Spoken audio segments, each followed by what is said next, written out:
we'd like to introduce Mr. Tyagarajan. We are very, very lucky to have him. He's one of the founders of iCreate.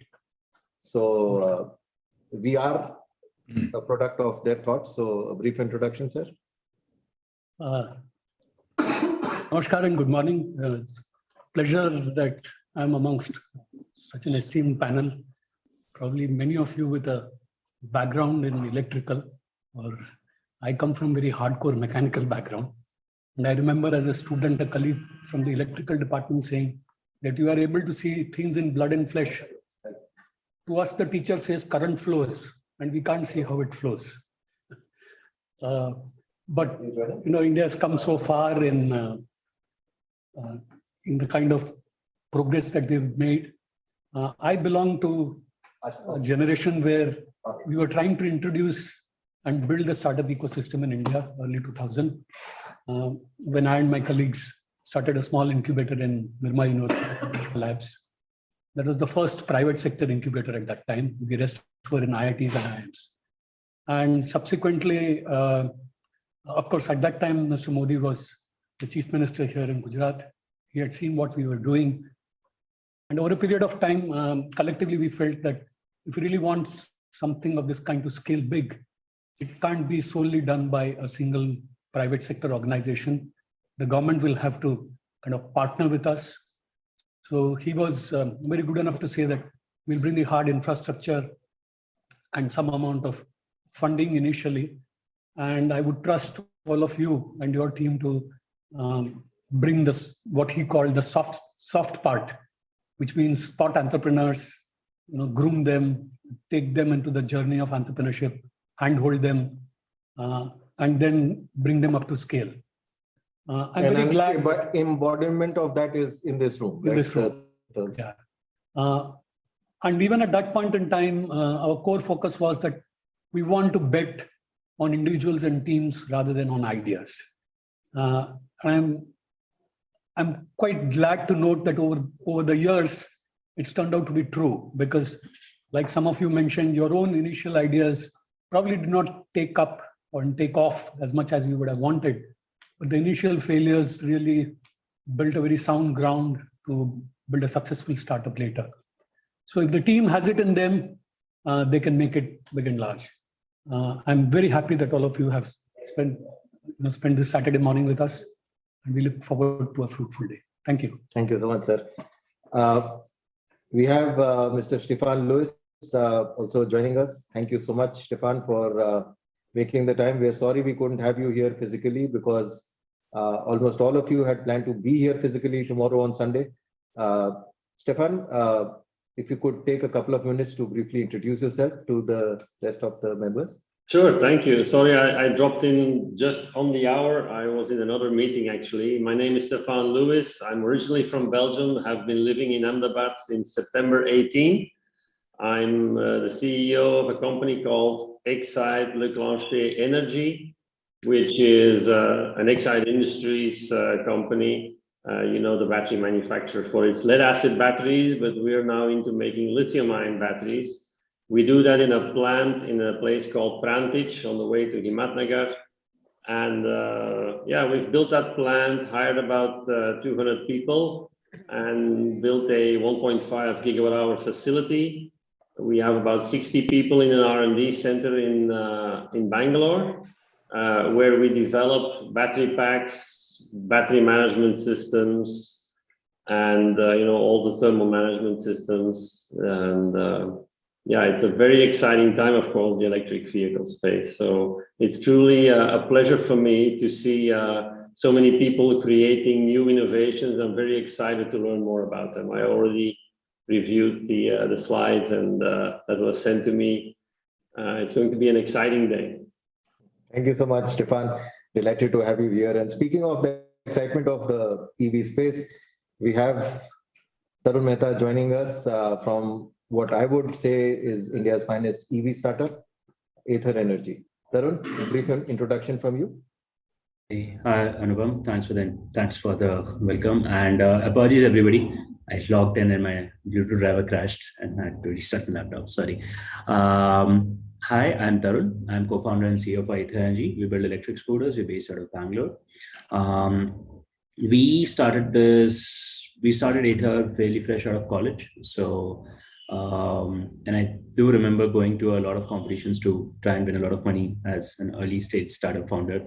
But with basically zero success. So better luck to all of you guys today. Right? Went through the deck too. I think some very interesting ideas. Lots of you working on motor controllers and drive technologies, which is great. And look forward to a great session today. Thank you so much. And we have a special guest today on the panel, Mr. Mayur Shah. Quick introduction, Mayur.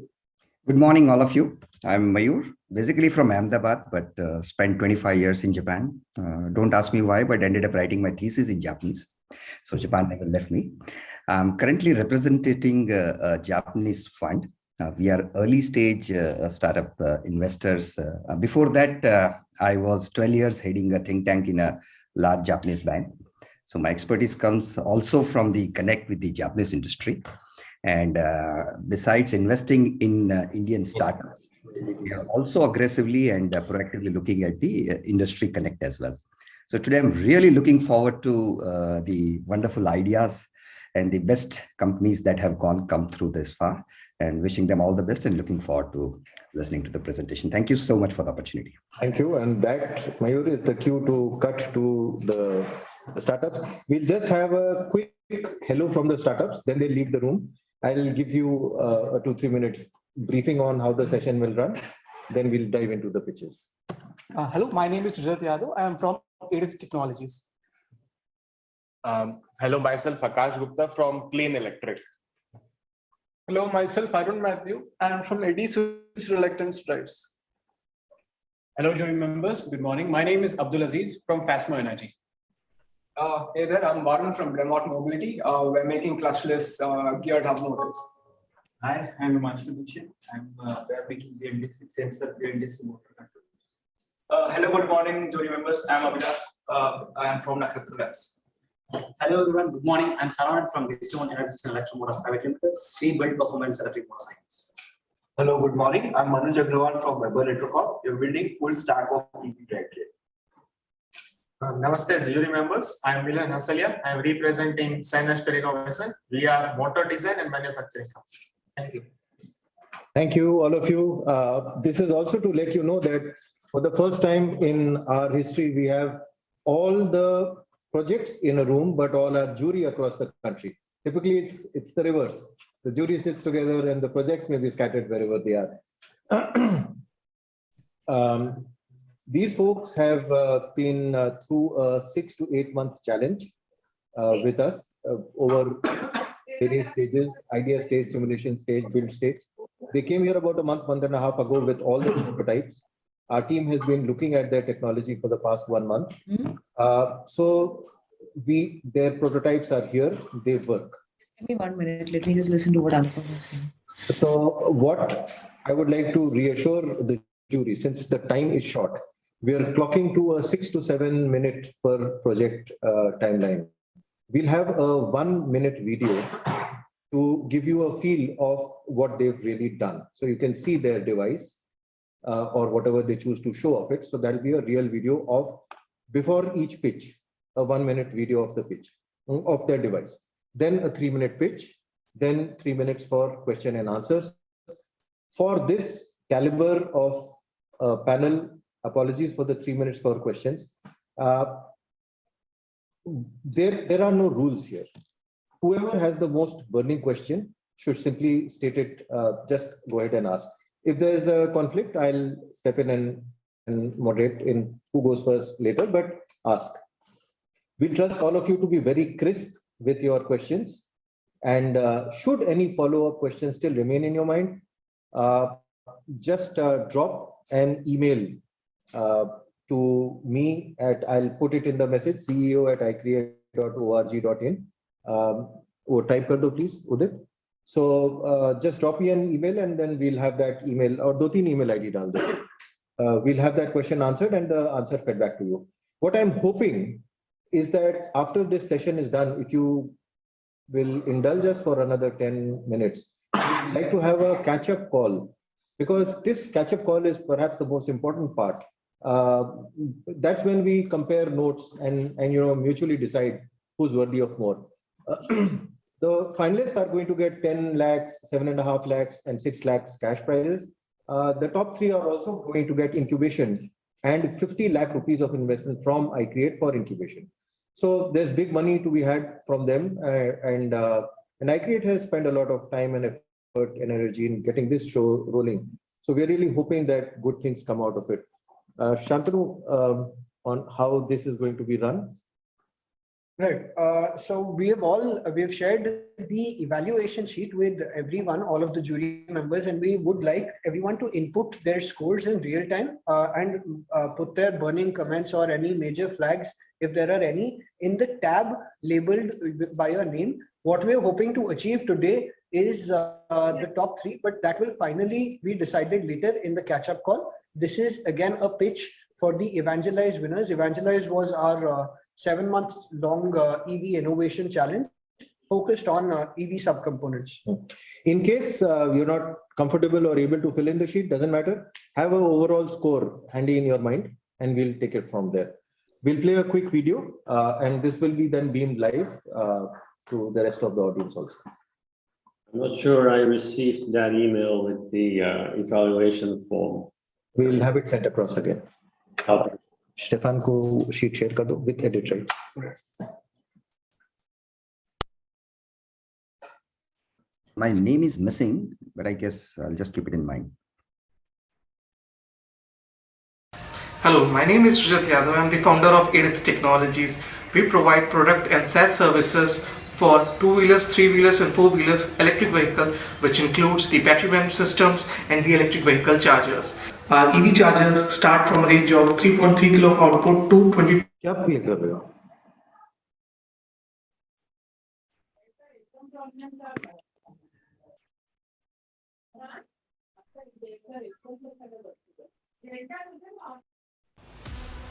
There's a revolution on the roads as electric vehicles change the way the world travels. To accelerate their adoption in India and to help India become a world leader in EVs. Why does somebody has to go to Shanghai in China? Why can't they come to Sanand in Gujarat for the answers to all their tech developmental problems? And this gave birth to EVangelise. iCreate envisioned EVangelise, the biggest EV innovation challenge. Bringing together industry, institutions, the government, and of course, innovators. Lasting 6 months across 3 stages and 4 categories. A total of 388 applicants sent their entries from across the country. Boot camps were organized at different stages at the iCreate campus. 10 finalists were invited to pitch to EV industry leaders and investors. Evaluation was based on prototypes that demonstrated real-world engineering and implementation skills and their feasibility and market relevance. The top 3 winners are being given incubation support of 50 lakh rupees each. EVangelise also witnessed strong engagement with the EV ecosystem, theme-based road shows with prestigious institutions, and relationships with leading corporate. With EVangelise, iCreate has emerged as a key player in the country's transition to EVs. As iCreate's annual flagship event, EVangelise is going to return next year. If you haven't participated in EVangelise this year, please start preparing for EVangelise'21, which is planned for next year. It's going to happen every year. Fostering innovations that are sophisticated, energy efficient, and sustainable.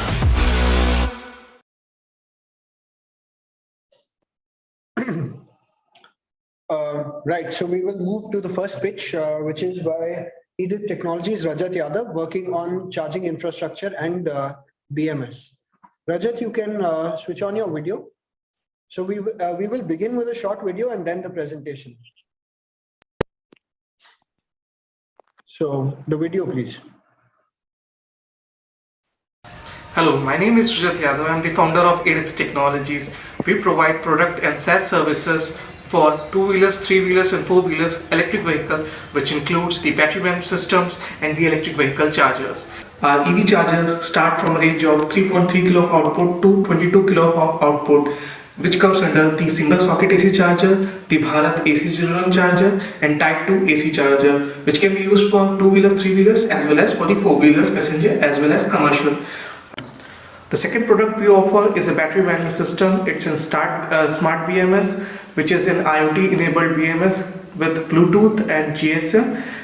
It supports the battery pack from 6S to 168S and up to 400 volts. It can be used for electric vehicles and the energy storage application. Thank you.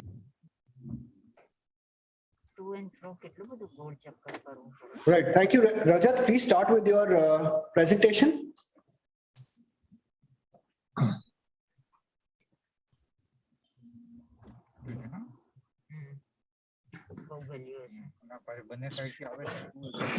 Rajat, are you there? Yeah, I'm there. So I hope I'm audible. Very good morning to all of you. My name is Rajat Yadav. I'm the founder of EVangelise' Technologies.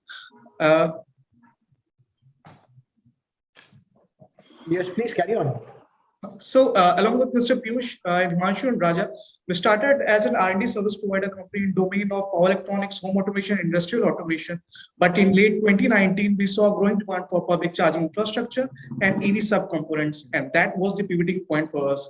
With hands-on experience in product designing and manufacturing, we are now providing products and SaaS services for two-wheelers, three-wheelers and four-wheelers electric vehicles, which includes the battery management system and the EV charger. In the range of EV charger, the first product is a 3-pin socket, which is a 3.3 kilowatt single socket AC charger. The second is a Bharat AC01 charger, which have a 3-port output, 10 kilowatt unit. And the third is a Type 2 AC chargers. It ranges from 3 kilowatt to 22 kilowatt output. Prices of these chargers starts as low as 4,000 rupees and ranges up to 70,000 rupees. And all these are commercially available. They are equipped with the class 1 metering and protection. They have completely inbuilt IoT with Wi-Fi, Ethernet, GSM 2G and 4G, Bluetooth. They use OCPP 2.0.1 protocol for communication from server to server. They use RFID and mobile app authentication. And we also offer business tools for our charge point operator. Using this, he can keep track of these public chargers which are deployed. The second product we offer is a smart battery management system. It can support from 6S to 164S series battery pack and up to 800 volts. They are completely IoT enabled. They are equipped with BLE, using which data is streamed to our mobile application and can be used for the configuration. It also uses a GSM-based IoT module, using which data is captured into our databases and used for the analytics purpose. That data is also used for the battery grading, because battery grading comes very handy when battery swapping or the interchangeability is involved. Our BMS uses a unique stackable approach. In this, one controller is master and others are other are slave. Using this master-slave architecture, we can stack up to 164S, and this provides us cost effectiveness into the market. It uses a unique hot swapping controller, which provides us more robustness in battery swapping application. We use a battery thermal management. It can run up to 15 amps without heatsink. It's in MOSFET-based topology. It has one of the smallest form factor and affordability for two-wheelers and three-wheelers segment.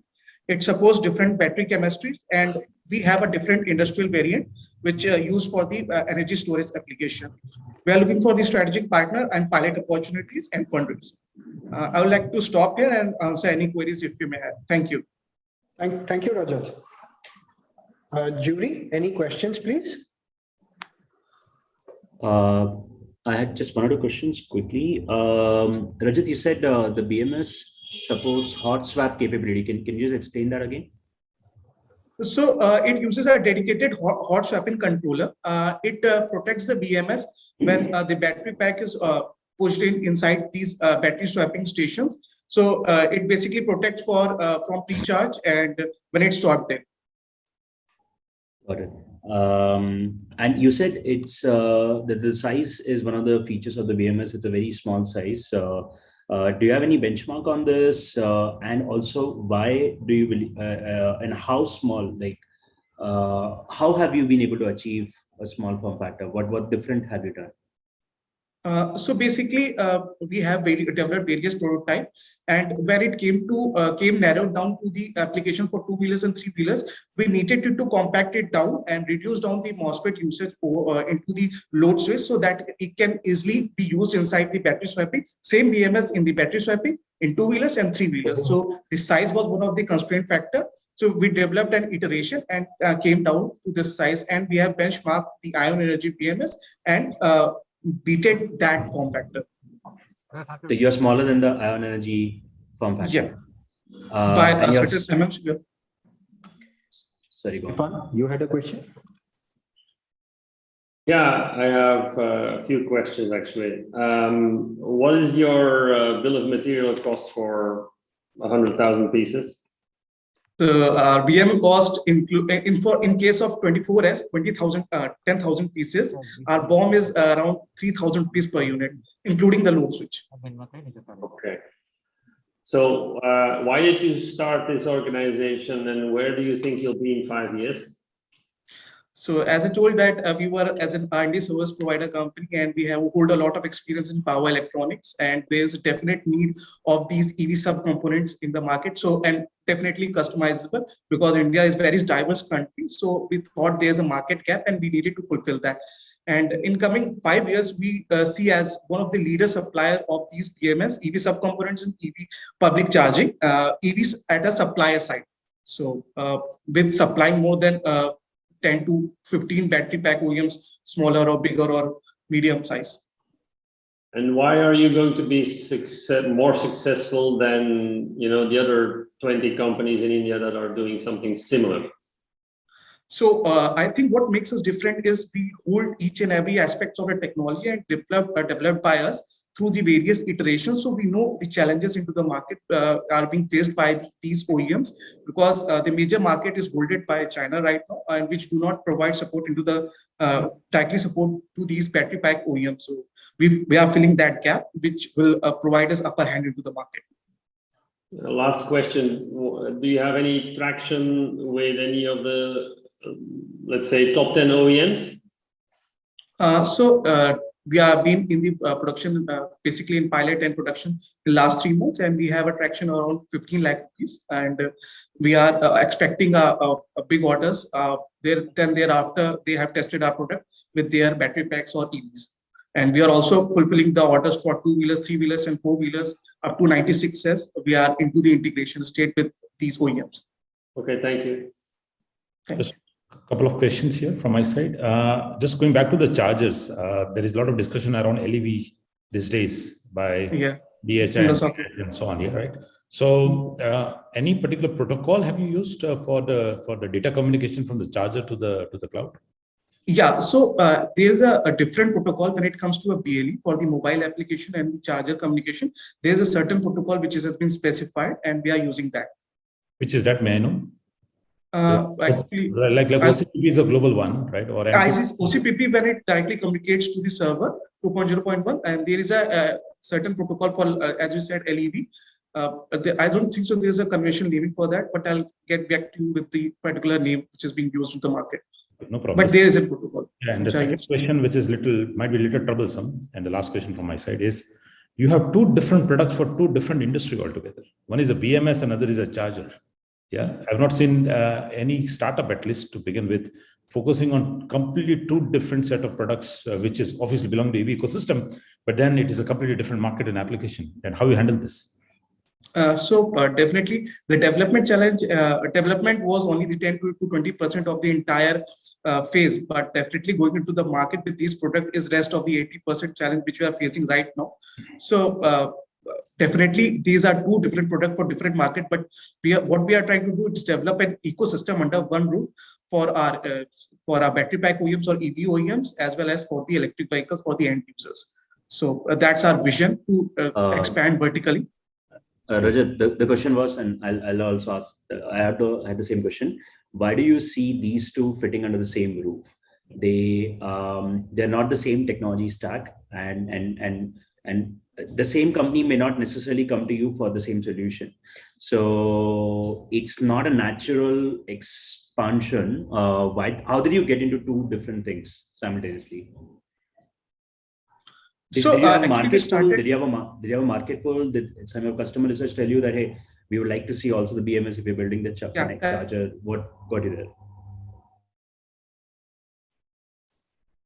I think they've lost power. Yeah. They may have lost power. Okay. Yeah, that's a case for a good EV subsystem, right? Right there. True. You also need the battery, not just the BMS. Exactly. Yeah. More than the BMS is the battery that is, or the energy storage. While we get the iCreate team back, I had a fundamental question. All these different batteries and everything else, the jury here may help educate me because I'm not from the EV space, I'm from the telecom space. So is there, like, because every battery would have a different structure, right? So the charging port on a battery charger needs to cater to different types of configurations. How is that handled? Is there a standardization there, or is it just what the market will? That is not really a big limitation. Like introducing a port on the battery pack, you have, apart from the 4-5 months of tooling timeline that it might retake, you can almost honestly put in pretty much any connector. The primary challenge is the communication protocol. Exactly. So the communication protocol changes, like you move from like CAN 1 to CAN 2 or I2C or something. That actually is a very significant architectural change. So as long as that's also in some sense, the battery has to expose its capabilities, right? It has to sort of expose its organization. Only then the charger will be able to sort of handle that, right? And if which is why you have standards coming up. Different folks that was my whole point. Unless the standards come up, a lot of this work may not fructify. Yeah. And how competitive these prices are? 3,000 rupee, if I'm not wrong. Rajat, you said 3,000 rupee bomb, right? Yeah, so I was cut off in between. So in terms of BMS for 10,000 for 24S, it was 3,000 to 3,200 around that bomb cost. And that is not including the assembly or obviously packaging cost, which that is probably, including the assembly. That is also including the assembly. That is including assembly. Okay. Okay. We can take more detailed follow-up questions later, but if any of the other jury members had any one pressing last question, we'll take it, else we'll move to the next one. Yeah, one I think will be common to all of them. How are you managing the China disruption? Are you dependent on any of the parts coming from there, and how are you managing it? So as per the part availability is concerned, for our EV chargers, only one part we are dependent on China because it's more and they can do things from there. So there's only one part we are depending on China is the Type 2 connector gun, which we are using in our Type 2 AC charger, because there are not many, specifically no OEMs in India, and there are certain OEMs in Germany and US, but they are highly priced than compared to China. But the rest of the microcontrollers and the specific ICs are being imported from US, Germany, and Taiwan for our BMS as well as our EV chargers. All right. Thank you so much. Lovely hearing from you. Feel free to log off now. Sure. Thank you. We have Akash Gupta next from Clean Electric. Please play the video.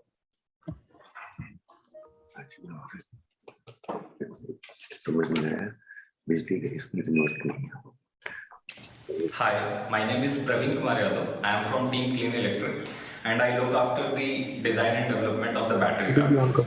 So you can see here we have a 3.5 kWh battery pack for two-wheeler and three-wheeler applications. This is basically, it doesn't need any additional refrigeration unit, and you can see this is a 5 kWh module for commercial vehicles and for four-wheelers. One can put in desired number of module in series to get the desired range. It comes with a additional BTMS or refrigeration unit. This unit can cater to a battery pack of up to 200 kWh. This is our 3.5 kWh battery pack installed in this vehicle for testing purpose. Thank you.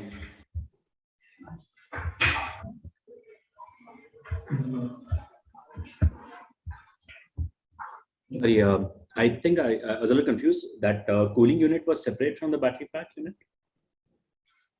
In case of two-wheeler, not. In case of four-wheeler and commercial vehicles, yes.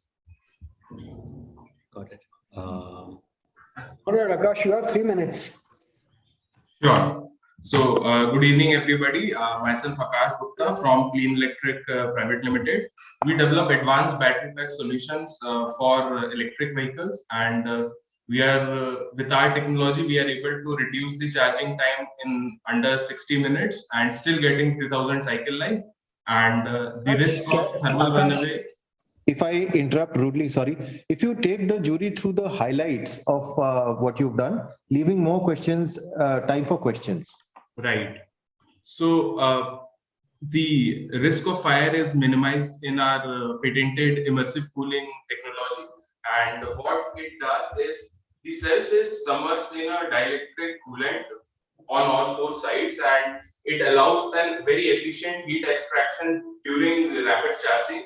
And the temperature does not go up, and we get a very good life out of the battery pack. And the dielectric oil is having a flash point of 300 degrees Celsius, so the risk of thermal runaway is almost mitigated. And we have 2 solutions for two-wheeler industry as well as for the car and bus industry. To validate our hypothesis, we have done the accelerated cycle life validation of the battery packs, 5 kWh battery pack. And we have got 50% lesser degradation after 250 cycles as compared to Tesla, and we are on track to get to a 3000 cycle life with still 80% capacity left. And this is fast charging, 60 minutes charge and 60 minute discharge testing condition. Our team has rich experience of building various electric vehicles since our BTech days at IIT Varanasi, and have also, this is our team, and we have relevant product development industry experience in the EV space. And we have been building this battery technology from the past 2 years, and we had filed 3 patents on our immersive cooling battery technology, and we have got very promising results in the real life testing conditions. And we recently launched our two-wheeler battery pack at EV Expo in Delhi last month, and we got very good response from the customers, and we are in discussion with them to supply them samples and get the certification done in the next quarter, and then to start with the batch production towards the second half of this year, and then to scale it up to 6,000 battery packs per month next year. Thank you. Questions? So what is your market? Okay, Stefan goes first this time. Sorry, I wanted to know what is the effect on the dollar per kilowatt hour with this safety system? Sir, actually, if you see in a commercial vehicle or car battery packs, they have aluminum cold plates and cooling channels, thermal pads, and multiple things. Our design consumes less bill of material than the conventional cold plate battery pack. So, do you just have a number? Do you just have a number per kilowatt hour? How much is the cost of the unit? For LFP solution, it is $150 per kWh is the cost, and we are 8% lower if we compare on fundamental apple-to-apple comparison on bill of material. Say $150, is this the cooling cost? It's the complete battery pack cost. So the question is, what is just the cost of the cooling cooling design? Like if we didn't have it. Start with a two-wheeler. So we are not selling cooling. It's a complete battery pack, and the cost of the complete battery pack is $150 per kilowatt hour. For the LFP and for NMC two-wheeler, it is around $200 per kilowatt hour, including battery, cooling system, BMS, housing, fan, everything. Perhaps you can have your team compute this figure and send it back to the jury members later. What they are seeking to understand is what is the extra cost for cooling. Now you are saying that it replaces some of the existing costs. So that apple to apple comparison is what they're looking for, right? Actually, if you could just remove the cell cost, just remove the cell cost, because everybody has different cell costs given their buying powers. Just tell us the non-cell cost of the battery pack per kilowatt hour. That's what we are curious. It's okay to send this back, answer back later if you don't have it right now. No worries there. So it's a $10 cost increase in a 3 kilowatt hour battery pack on the coolant and the fans and the pumps which we use. So for a 3 kilowatt hour battery pack, it is a $10 increase in cost. Okay. And for four-wheeler, it will be cheaper because they have cold plates and we don't have cold plates. But for two-wheeler, it will be $10 expensive for a 3 kWh pack. And for bigger battery packs, it will be cheaper, 8% cheaper than the conventional cold plate design. You said it's a patented technology. What is the patent about? So we have 3 design patents, 2 on the four-wheeler and bus battery pack and 1 on the two-wheeler battery pack. And these are the utility patents for the engineering aspects. 15 engineering elements are getting patented in each patents, basically. Okay. And what is the go-to-market strategy for here? So we are starting the two-wheeler and three-wheeler industry, and we are in discussion with OEMs like Okinawa, One Electric, and we will be B2B selling the battery pack to OEMs alone, and we want to enable Tesla-like battery performance or Ather-like battery performance to other electric two-wheeler also. So you want to make battery packs? Yeah, so we will be the tier 1 component supplier for the turnkey battery packs, and we'll be customizing the battery packs specific to an OEM or a product. That was my question on the engineering effort and the overhead to sort of customize the battery pack for every different OEM, right? I mean, that's going to be a lot of work, and the certification, testing, reliability, all those aspects, right? Do you see a challenge in that with different form factors and where people want to place their batteries? And right. So cases are like you rightly mentioned, but this is how the industry works. Like there is a particular product for a particular vehicle which fits into a particular packaging space which is available. That's the general problem, right? When you have to fit into a platform that somebody else is designing. And I think that's a bigger question to the iCreate team on how to sort of address that. But I understand. I understand what you said, and you'll have to customize it. There'll be a engineering cost and time, and yeah, some will work out, some will not work out. But sir, at the end of the day, OEMs give you a sales of 10,000 units a year, so it is okay. And we are into the jugaad phase at this point in time with lot of two-wheeler, but it will get standardized, and people will have a good engineering and a customized battery pack for a particular product in the longer run when the market is mature. But now one question from my side, when various OEMs, so this is more from the market positioning point of view, when various OEMs have decided to go with gigafactories, right? In the sense that, especially the battery packs getting manufactured in-house, yeah. Are you looking for an opportunity where you can monetize your IP and sell the technology? Yes. We are in discussion with few OEMs. So if they want to do the manufacturing in-house, we can work on the royalty basis, and we can give them the technology, and they can do the in-house production if they wish to. Patent is only limited to India or global? So right now we had filed these patents with the Indian Patent Office, and we will be extending the same patents to US and Europe because it's a global innovation, and we have done a global search and we have not found anything common with what we are doing. Just one final input from my side. Have a clarity of what you want to do once you get a patent. I think that's very, very important going forward. Of course, there will be course corrections as we go, but I think this is one, especially for the battery aspirants. Yeah, knowing the fact that there are big boys and big bad boys who want to invest into this, and the battery tech players will have to partner with them eventually in any case, right? And also keeping in mind the gigafactory concept. I'm sure Tarun is also working on a similar idea. He has not disclosed that yet, but he will be wanting to do that eventually. So just one input from the market positioning point of view. Yeah. Right. I have one more question, if I can.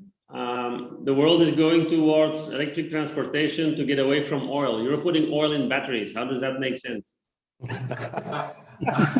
Right. So Stephen, you are right on that part, but it's like these are the similar kind of oil which is used in the transformers and cooling the transformers. So it's already produced at scale and the quantity is very less. So it's 1 liter for 5 kilowatt hour kind of a battery pack.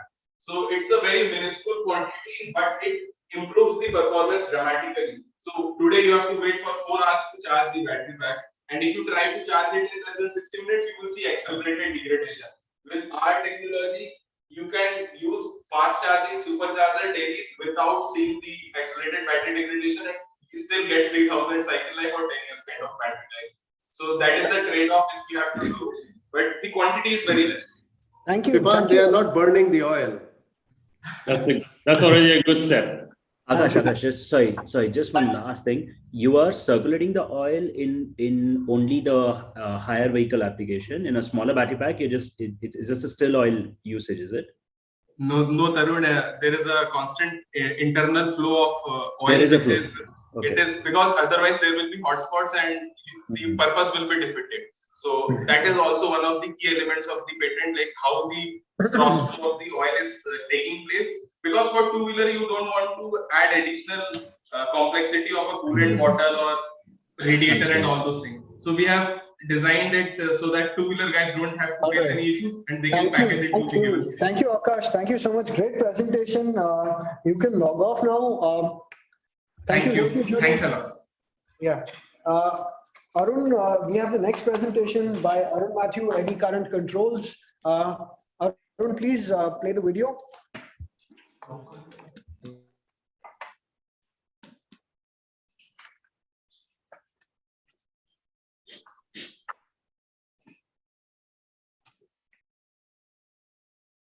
Hi, my name is Arun Matthew. I represent Eddy switch reluctance drive. So we have developed a 0.5 HP SRM controller. That is mainly we are focusing for electric two-wheeler applications. So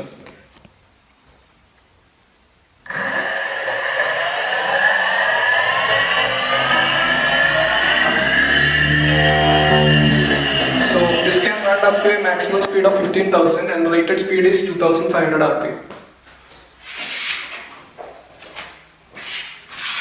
So this one is a 3 HP SRM controller, which we have currently we are focusing on the electric three-wheeler applications.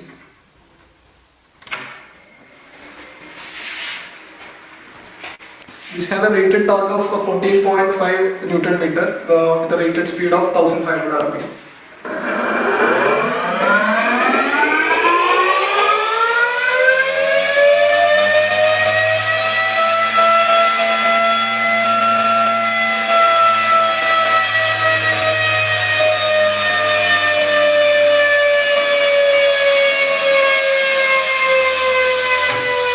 So the control technique which we have used here is an Eddy software driven algorithm which utilizes the maximum positive inductance curve, thus squeezing the motor output in such a way that it can give maximum output power out of the motor. Motor's efficiency was around 85 to 90% in 1500 to 2500 RPM.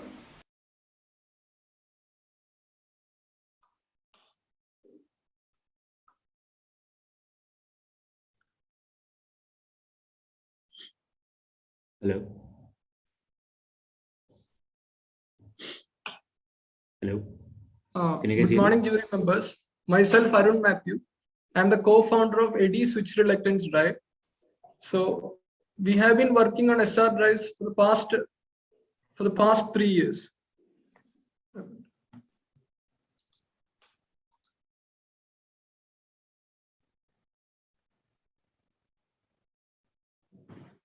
So we have been working on SR drives and controls for the past 3 years.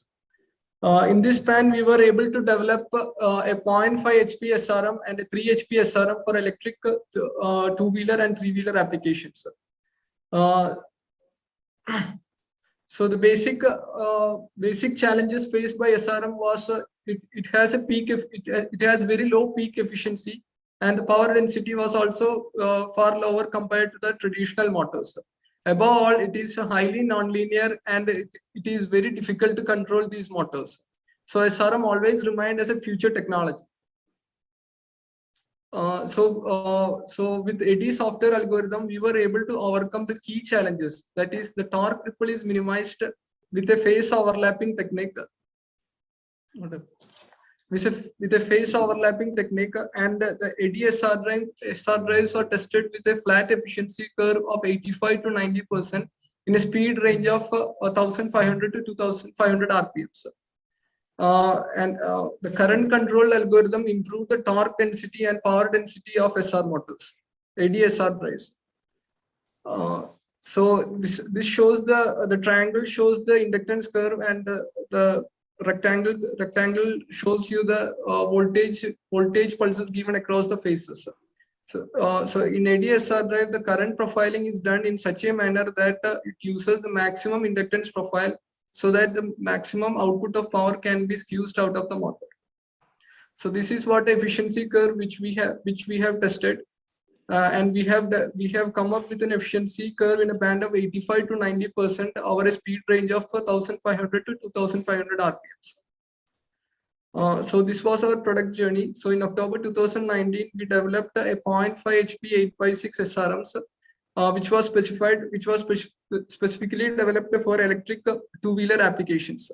In March 2020, we developed a 6x8 configuration three-phase SRMs, which was developed for a tailgate application and supplied to Stratec Corporations USA.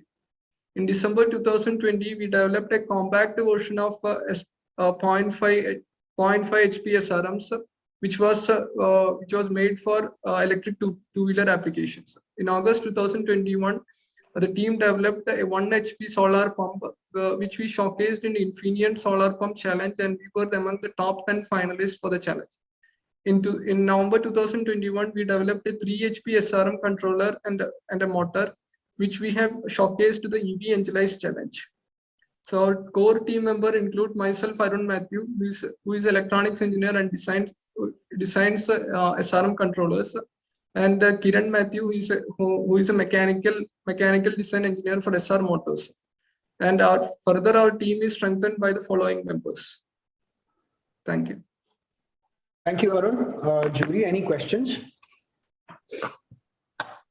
Arun, that speed versus efficiency curve that you showed, that was at I presume max torque utilization.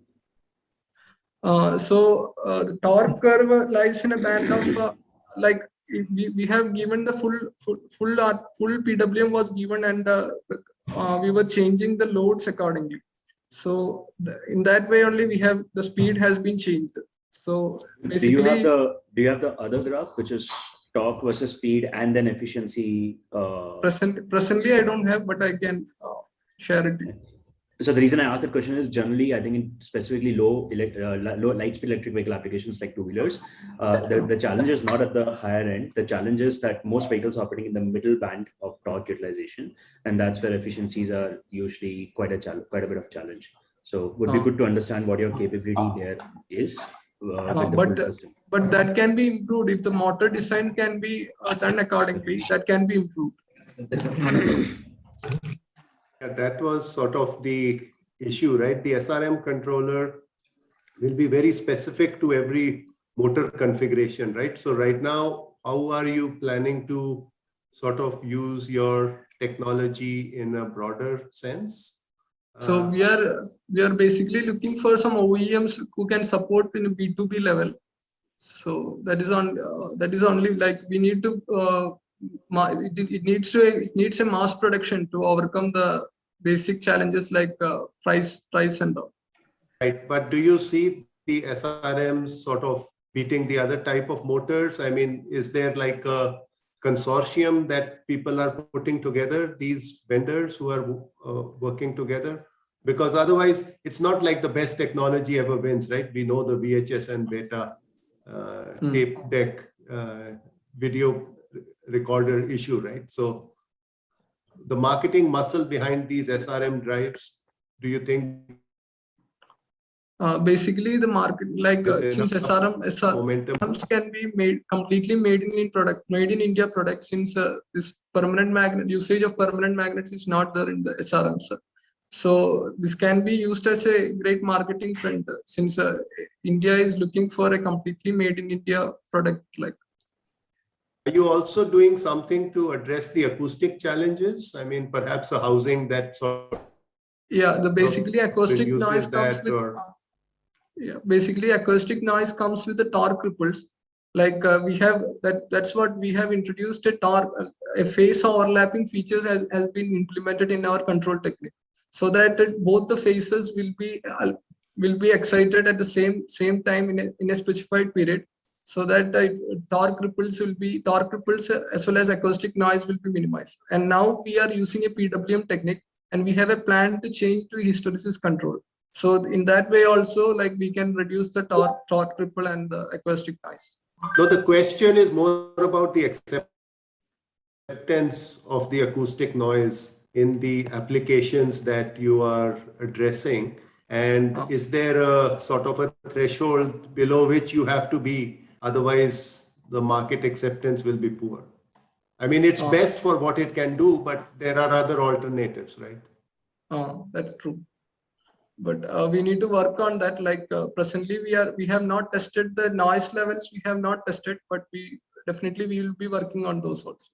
KJ, I understand the larger nature of the comment that you're making, and that's a key takeaway that a lot of us are looking for. That is SRM going to become a mainstream technology in the EV industry, given the kind of drawbacks that it has? But it's got enormous potential. So I guess it's definitely worth exploring very, very seriously. No, absolutely. It's worth exploring. But the question is essentially just being aware of what problems and challenges and addressing them in the right manner. Absolutely. At the policy level or at different other levels, right? I mean, absolutely. Very, very good. Any feedback from the OEMs that you approached, Arun? Like recently for the commercial application, we have developed a 36-watt SRM for the tailgate application. That was through L&T Technologies. We are supplying to Stratec Corporation USA. Hey, sorry, I had a question about that. Are you supplying technology right now? Or you're actually supplying motors in any significant quantity? No, they are looking for a mass production. If suppose this prototype is get approved, means they are looking for a mass production of 300 lakh units per year. But right now you are at the submission of POC stage. Correct. Okay. Stefan, you had a question? Yes, I'm not sure if a two-wheeler buyer cares about the presence of magnets or no magnets in his motor. What he cares about is range, and life. So how does this compare to a BLDC motor, which is, I would say, the most popular today in two-wheeler space? Am I going to get more range, and if so, how much? So the basic advantage in ADSR drive is that we have tested and observed a flat efficiency curve. It was lying in a band of 85 to 90%. So when it comes to BLDC motor or other traditional motors, they say 90% efficient means these are only at the rated conditions. So in our case, it lies in a wide range of speed range. But for a two-wheeler drive cycle, am I going to get more range? Yeah, more efficiency means like greater the efficiency period could you try to put a number on that? How much range? 2%, 3%, 5%? How much extra range do you predict would come? Presently, we have not calculated, but definitely no. That's very dependent on a vehicle. I don't think you can predict that. So you said you have a higher efficiency. I actually didn't feel so. So of the total usable RPM of your motor, what band is the 85% to 90% efficiency? 1,500 to 2,500 RPM. And what's the max efficiency or max RPM of your motor? It was for 4,500 RPM max. This is not no load RPM. It was no load RPM. This is not very different from a typical BLDC motor's flat range header. It's not dramatically different, honestly. But in case of BLDC motor, when it comes to lower RPM, the efficiency lies below 60%. Or Sure. So in our what's case, your lower RPM performance? Like 300-400 RPM? Above 70%. Okay. Is the cost of the motor plus controller different from BLDC? It can be compatible with BLDC when it comes to mass production. So we have calculated, like, if there is a production of 25,000 units, we can definitely, the price range will be in a range of 15 to 20,000. And is that better, similar, or what? Than Yeah, BLDC? it is similar. It is similar to BLDC. Like, no, sorry. This is for a two-wheeler. That is for 3 HP. 3 HP SRM. I'm talking. You're estimating the price to be 15 to 20,000 rupees at the scale of 20,000 vehicles. Yeah, that's high, guys. That's pretty high in the market right now. Kiranji, you have any questions on this? I think the main problem with SRM is the noise, acoustic noise, and torque ripple. So how you have said that you have addressed it through your algorithm, etc. But have you tested it actually? And do you have any numbers to say that our algorithm or our controller, this is the ripple we get? No, we have not yet tested with any agency, but the science behind is that we have there is a torque ripple is minimized because of the phase overlapping method. So definitely there will be a reduction in torque ripple. Right now you are in the phase of theory, but I think ultimately proof of the pudding is in eating. Very right. Yeah. Very right. Okay. Any last questions? No, but thank you. Thank you so much. Thank you, Varun. The next presentation is by Bldc, Fashmo Energy Systems. Abdul, please play your video.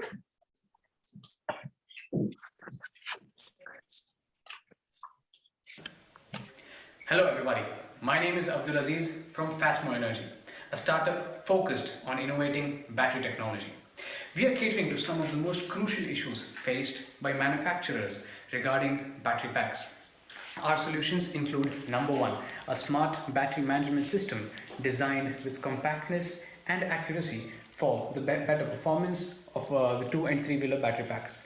The number two solution includes a connected mobile application which gives all the necessary information a user and a manufacturer might require during operation and also during testing.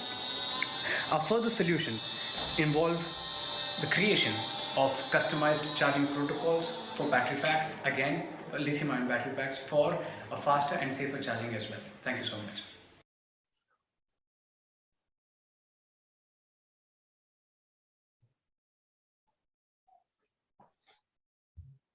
Hello, jury members. Am I audible and visible? Yes. Okay. First of all, respected jury members, good morning. My name is Bldc from Fashmo Energy. Skipping to the most important points. We all know how important. Just a second.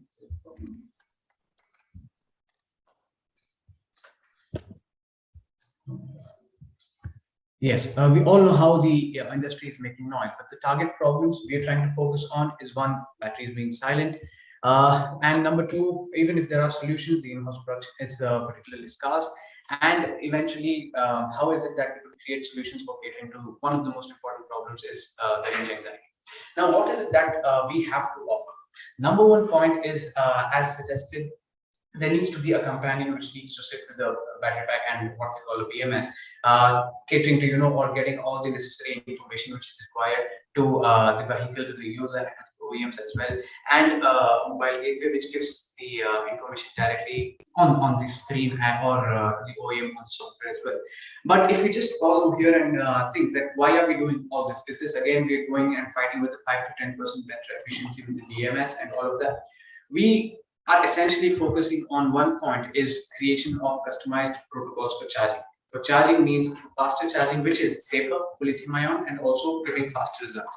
That's the whole, the main vision where this whole story is leading to, and the end result what we want to achieve. Talking about what is it that we've achieved right now is, as shown in the video, smart BMS is developed for the 2 and 3 wheeler segment, having a particular range of 10s to 15s and up to 50 amps of continuous current, for specifically made for the 2 wheeler and 3 wheeler segment, NMC, LFP, highly customizable with the connected mobile application, giving the necessary information and which is ready to go, doing certain market trials with the pilots, giving sufficient and successful results.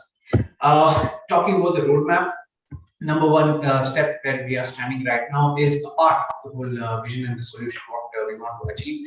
And number two is, with the protocol creation, what we want to achieve is the interoperability, so that the protocols are made in such a way that the charger and BMS understand each other, and the creation of those particular waveforms and the power waveforms is in such a way that the battery gets what it needs in the way it needs, so that the efficiency is not altered at all, the life is not altered at all, and in turn the speed is also increased. So that will lead us to creation of the novel charging techniques, fast charging techniques, specifically designed for the Indian 2 and 3 wheeler segment. We have a team of 4 people committed full time, working day in day out for achieving this vision, and with full commitment, going high and motivation. Since the journey has started, there have been certain partners who have joined hands to support us in the particular vision. We foresee also a lot more coming with us, so that the whole mission is accomplished. Thank you so much.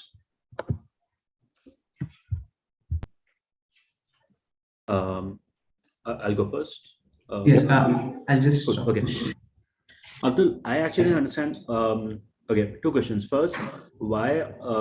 What led you to building a a connected BMS? Why do you think that's a significant problem for the industry? B, what is it different that you're doing in the battery of the BMS? From what I understood in the presentation, it seemed like the fact that your BMS is connected is the difference, and you're hoping to use that in the future to sort of lead to different charging profiles for every single battery pack. Exactly. So is that the unique part? Is there something else also? And why do you believe that a connected BMS is significant for your customers, which are other OEMs?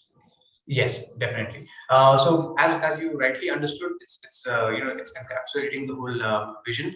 The whole point of having the communication ability with the BMS is to ensure that in the future that can be opened up for the creation of novel fast charging techniques. And number 2, with the current needs of the market, where people are now shifting from anything to be fitted to something of a quality product, they are looking for something which is communication able, IoT enabled, and giving us certain information, even if not the user, but the OEMs who are using those battery packs for the creation and then testing it out at their facilities. They need to see those visuals and numbers in front of them, which give certain accurate and reliable results.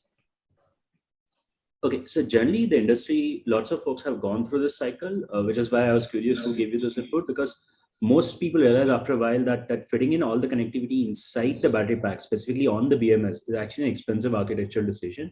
It's actually usually better to keep the connectivity at a vehicle level, because there's not just the battery, but the motor, the controller, the rest of the peripherals, all that needs, the connectivity needs are across the vehicle. So you're far better off architecturally having a central connectivity solution as opposed to something just inside the battery. It's actually a more expensive decision to have a connectivity inside the battery on the BMS rather than having outside. B, I'm not sure there is a massive need for individual charging profiles at a user level. I'm not sure how much of, like, even after millions of kilometers of data, I don't think there's a very solid argument to be made for unique charging profiles for every customer. So just Yes, unique as in not for every customer, but for the particular battery pack which has come to that charging station. That's where that customization, because considering that parameters of be it the chemistry level, be it the battery type, whatever has come to the charging station understanding, and then providing the faster charging profiles, be it the pulse charging or some innovative techniques, what we call the hill CC and all, which can be done in order to achieve this fast results and safer as well, which essentially deals with the charge transfer resistance parameter. Do you have any data that shows that your BMS charges batteries better? Right now, no, because that's the further step what we are trying to achieve. Right now, the BMS is something which sits as a companion to keep it in the safe operating area most of the time, and also keeping it connected and open for these future implementations.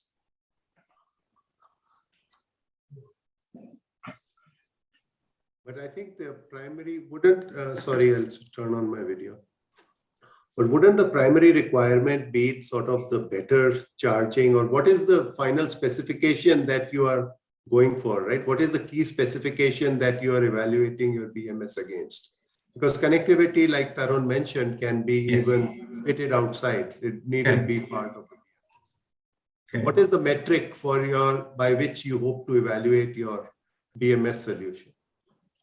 Exactly. So as you in the first statement you mentioned, the metric of enabling the battery pack to charge faster is something which we are competing against, and there have been some players who try to achieve this mark with the combination of these protocols and BMS and achieving up to 10 to 15 minutes fast charging as well, which is safer, and that's where our metric lies and competing with ourselves.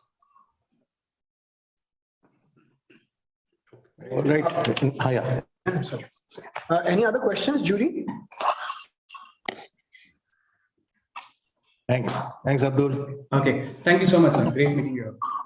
The next presentation is by Varun from Remote Mobility. Varun, can you please play your video?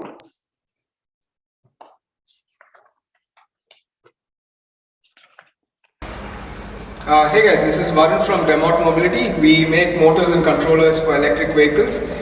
So this is one of our most recent products. It is a bicycle hub motor which is capable of doing regenerative braking. Let me just show you how it works. So you press this button, the green button which you can see on the handlebar, and accelerate in order to make it go forward, and you leave the green button and use the same accelerator and it will do regenerative braking. And that's how it works.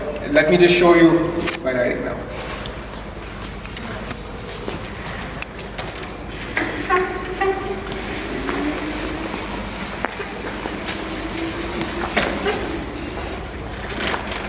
Thank you.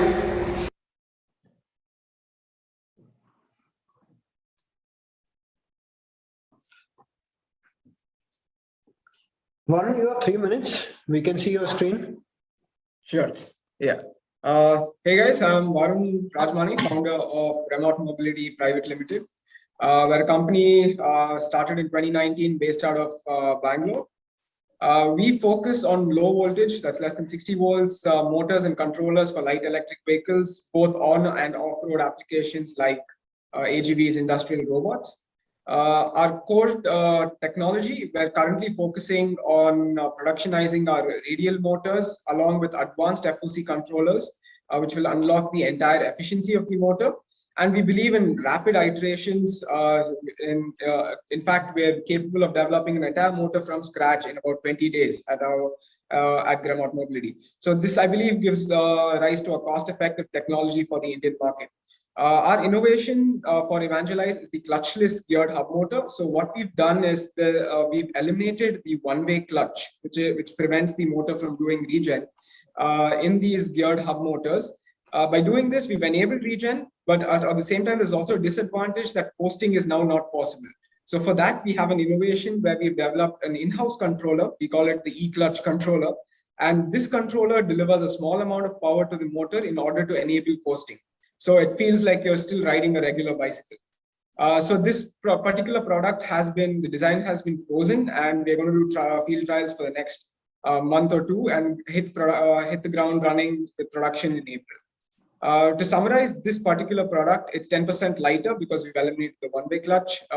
There's a 7% reduction in cost, and there's an overall 4% increase in efficiency because we have the power that is being recuperated through regen. So this is just about the rest of the products that we make at our company. We have up to 3 kilowatt mid motors based on IPM technology. So internal permanent magnet motors, we have up to 10 kilowatts in development. We have some auxiliary motors for maybe like door opening, window lifting, things like that.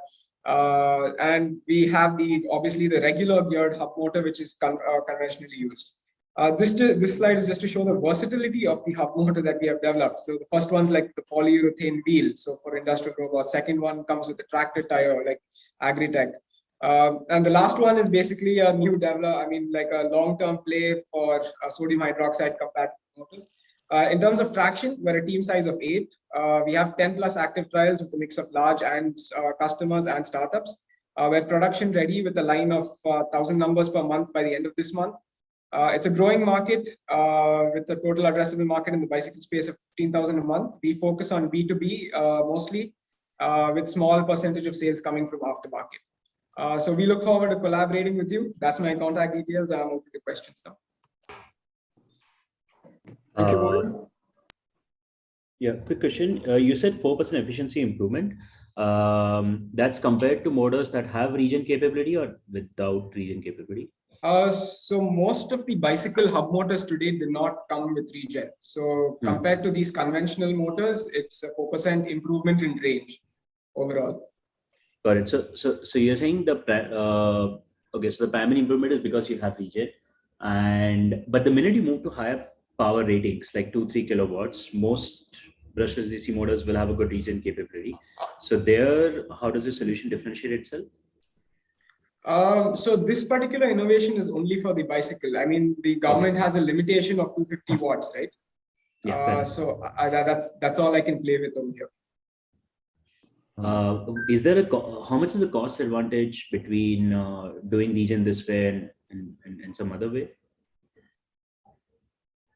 No, so our primary innovation is that we've eliminated the clutch. So the cost reduction comes from the elimination of the clutch. And that's where the advantage is. How much is the cost offset by, probably not a lot. How much is the cost offset by the changes that you have had to make in the controller? So the changes in the controller side is very minimal. We just had to increase the voltage rating of the MOSFETs. Okay. And the remaining changes are all on the software side.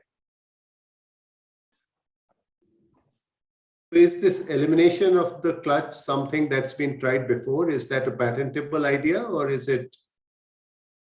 So there are direct drive motors, obviously, like the ones without the gear system, right?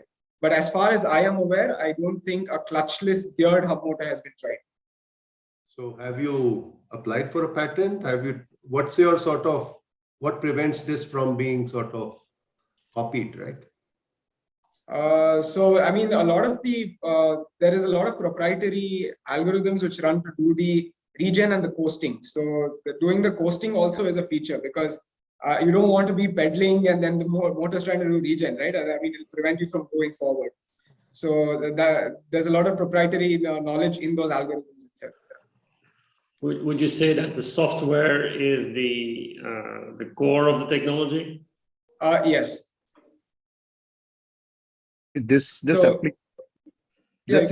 Sorry, go ahead. No, I just wanted to mention, so in the video I showed regen only with the throttle. So in a typical application, it would work with a pedal assist sensor. So the regen and coasting would automatically turn it off, on and off. So that's where the core usage comes in.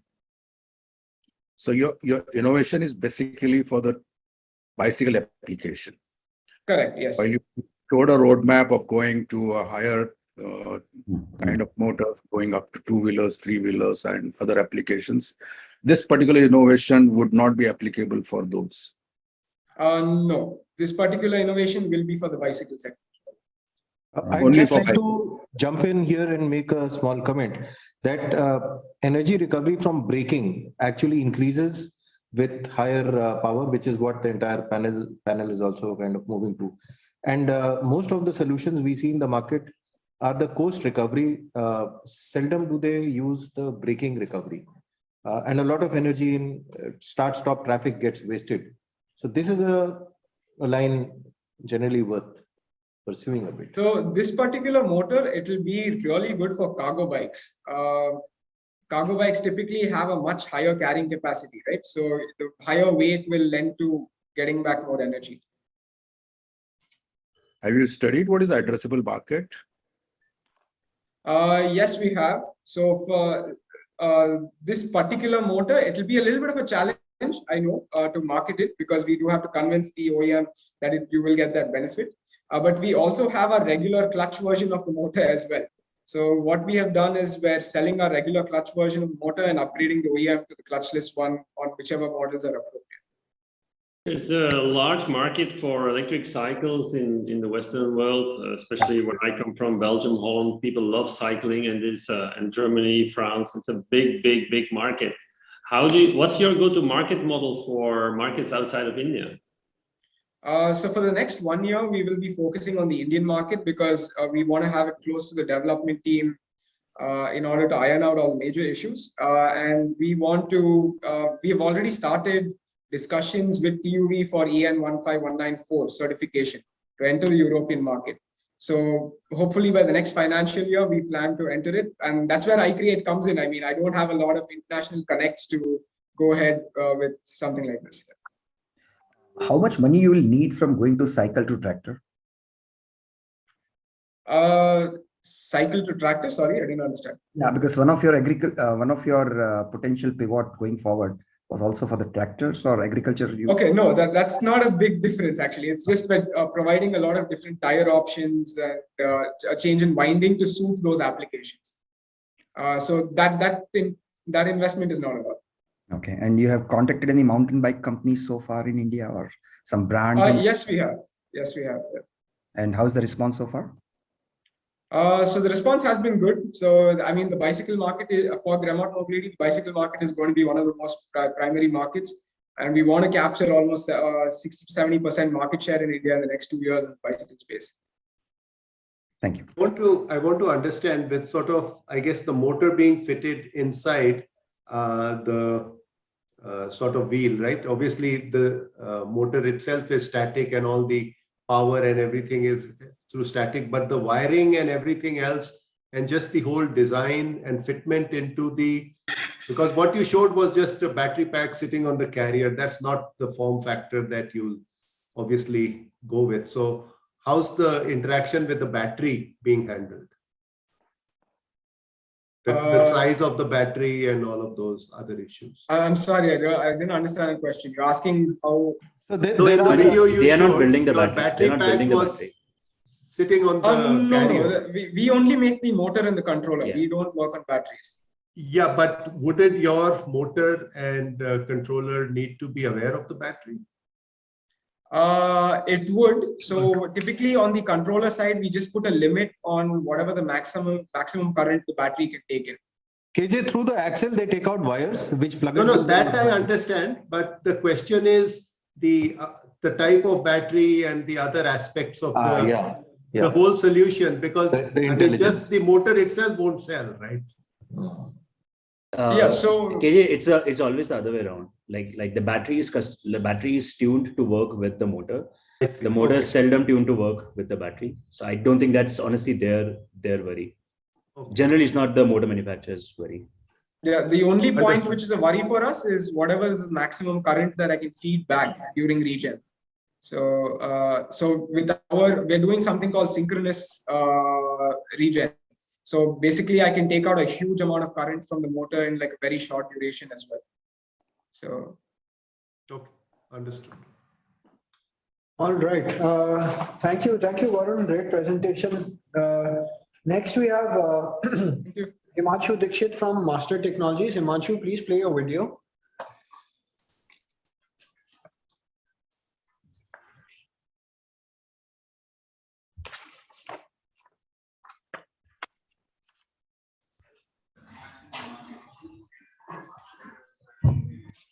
Himanshu, are you playing your video? I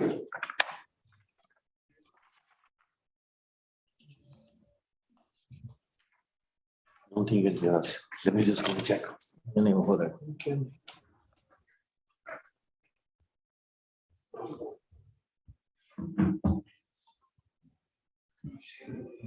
System, and here we can control any BLDC motor and interface any kind of. Myself Himanshu Dixit, representing Master Technologies Private Limited. We have built a BLDC motor controller with progressive total response control system, and here we can control any BLDC motor and interface any kind of a BLDC motor to our controller.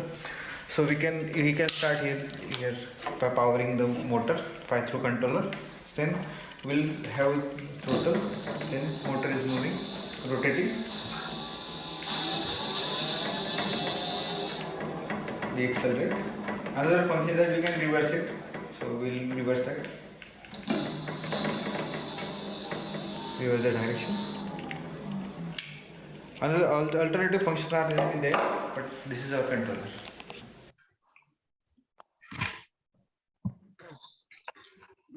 Good morning, everyone. Myself, Immersive. I am a co-founder of Nakshatra Labs. We have developed a controller, a sensor Bldc motor controller, which incorporate with progressive throttle response control system, which is we have named it. In which progressive throttle response control system, we have angle deviation of commutation according to load and throttle position. Our controller will adjust the commutation of motors, this controller has increases this enhances the performance by 13% per mileage and increases the acceleration by 10%. So this is our controller in which we are switching the commutation of winding per the as per the load. Then there is LU proposition, the indigenously developed technology, and we are having some communication features in the controller that controls the that by communication the controller can change the parameters from the according to the motor which is attached. Currently we are producing 250 watts of power controller to 5,000 watt of controllers power controller. The most of the major thing is that our controller is enabled to interface any kind of Bldc mode, censored Bldc motor controller, so that we can connect with universally to any kind of a Bldc motor. We have our target customer set as per Bldc motor manufacturers, EV manufacturers, two-wheeler manufacturers, three-wheeler manufacturers, retrofit makers, industrial application makers. We are using transaction-based revenue model, and this is our team to explain. Thank you.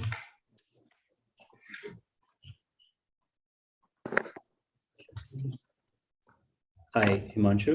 Quick question. I wasn't very clear. Your power losses are lower because, could you explain that in a little bit more detail? Sir, we are measuring the load current and throttle position, so that according to that the commutation is advanced or retarded in the switching of the MOSFETs or according to rotor position. Why does that improve the efficiency? Because when we advance the angle of commutation, there will be that is before coming to rotor position to the sensor, it itself initiated the switching, so that lag is definitely reduced, and because of that limited power will flow through the windings, and this is really continuously switching, so that's why the power reduced that in the switching mode. So this number, I think you said, I'm not sure how much power loss efficiency, 10%. 10%. This was in comparison to a standard controller setup with the same motor. You replaced the controller with your controller? Yes, sir. It is the open market controller, whatever is available right now from most of the Chinese companies. We are compared with them. I didn't realize there's a 10% efficiency improvement even potentially possible, given that most controllers on an average drive cycle operate at 95-96% efficiency. No, I'm saying acceleration 10%. Not efficiency, 10% acceleration, and mileage 13% of increase. Actually, so that's what I was talking. You said low power loss. So how much is that better by? 3%. 3%. Okay. Additional 3%. Substantial. Okay, thank you. Did I understand correctly that you can go up to 1.5 kilowatt? We have tested from 1.5 kilowatt. So what would it take to increase the power capability? We'll need the software for that to increase that software capability to perform well. Okay.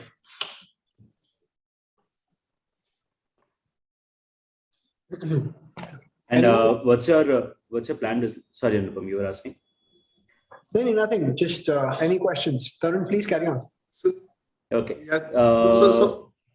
You're talking about your business model, I think transaction-based revenue, but you went through the slide in 2 seconds, so I didn't understand anything. You could just tell what was the model? Means we'll have production first and we'll add profit on it and we'll sell to the most of the manufacturers. We will become an OEM for them to sell our product to EV manufacturers or open BLDC motor controller manufacturer. BLDC motor manufacturer, sorry. You want to start supplying controllers or you want to start supplying the technology as a license? Both ways are open. Okay. General recommendation, you can't do both. You have to choose one. So would you go ahead and choose one? Yeah, right now. Stick with it. Yeah. Right now we have two motor manufacturers who already tested our product and they really want to have a recurring recurring purchase from us, and one cycle company as well. And Himanshu, about the components that you use for your controller, are they? They are the same, sir. Hardware remains the same, but we have enhanced by software basis, changing algorithms. So advance and retard is what gives you your advantage. Yes, sir, definitely. By measuring, taking the feedback from load condition and throttle position, will maximize the performance. Which is possible, means maximum possible performance. Okay. What is the kilowatt or the range that has been targeted by your design? Right now, we are targeted for 1000 watt and 1500 watt. Okay, 1 kilowatt to 1 watt. Okay. All right. Thank you, jury. Thank you, Himanshu, for the presentation. You can log off now. The next presentation we have is by Mr. Piyush from Nakshatra Labs. Piyush, please play your video.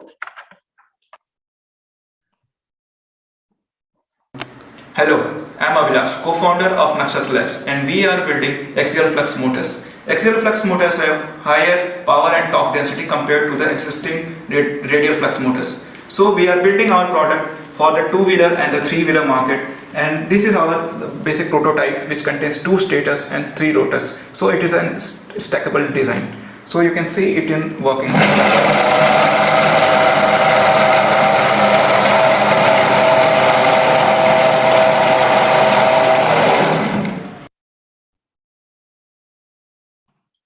Right. Please begin.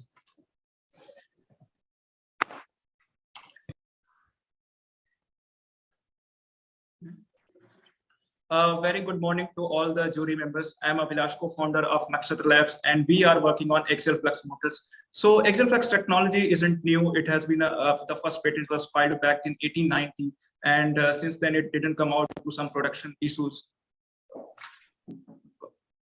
Bldc, please share your screen. You keep speaking, we'll just put up your presentation again. You carry on speaking. Okay. So today's most of the electric vehicles are using the radial flux motor. So the basic difference between the radial flux and axial flux motors is that in case of radial flux, the flux path is longer and it is perpendicular to the axis of rotation, and in case of axial flux motor, the flux path is quite shorter and is parallel to the axis of rotation. That makes it more power dense and torque dense, and it also has better efficiency. And in case of axial flux motors, these motors are also stackable. So if we can stack multiple rotors and stators to get more power. And considering the shorter axial length, we can also put them in a wheel. So these are best fit for the in-wheel motors. Just to keep things in perspective, the comparison between two radial flux and axial flux motors, you can see BMW developed one 125 kilowatt of peak power motor and 46 kg, and Magnus and axial flux company did it 200 kilowatt in 16 kg. So the power density of axial flux motor crosses even the 10 kilowatt per kg. So we at Nakshatra Labs are working on the axial flux motor from very scratch. Back in August, we developed a 250 watt POC, a wooden model. Since then, we worked on 750 watt and also 1 kilowatt. To test out all the iterations, we also worked on the ferrite magnets in parallel with the neodymium magnets. To test the stackability part, we worked on the third motor that you can see It's a polymer motor. We use 2 stators, 3 rotors, and finally, right now we are working on a prototype of sub 1 kilowatt direct drive hub motor. Our primary target to enter the market is through the 2-wheelers and the 3-wheelers, and we're also looking at the 4-wheelers in total available market in future, as it is our part of vision that we will be starting from the 2-wheelers, then 3-wheelers, and also to the 4-wheelers. To understand the technology potential, the major automotive manufacturers such as Mercedes has acquired an axial flux technology back in 2019 with name Yasa. Renault acquired major stakes in Wilot, and a French company, and Saita, an axial flux company, is also trying to get to India with this technology. So we talk to the industry, and industry is well aware of it and also looking for it. So we have a team of 6 people. Some of us handle the business part, some of us handle the technology part. So we are very excited for the technology, and we are looking for companies to connect with and co-develop the technology for in the industry. Thank you.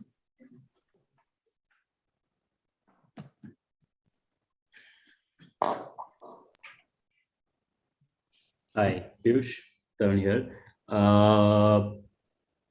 So axial flux is exciting, but as you also pointed out, lots of folks already on it. Saita has been in the Indian market for actually a long time now.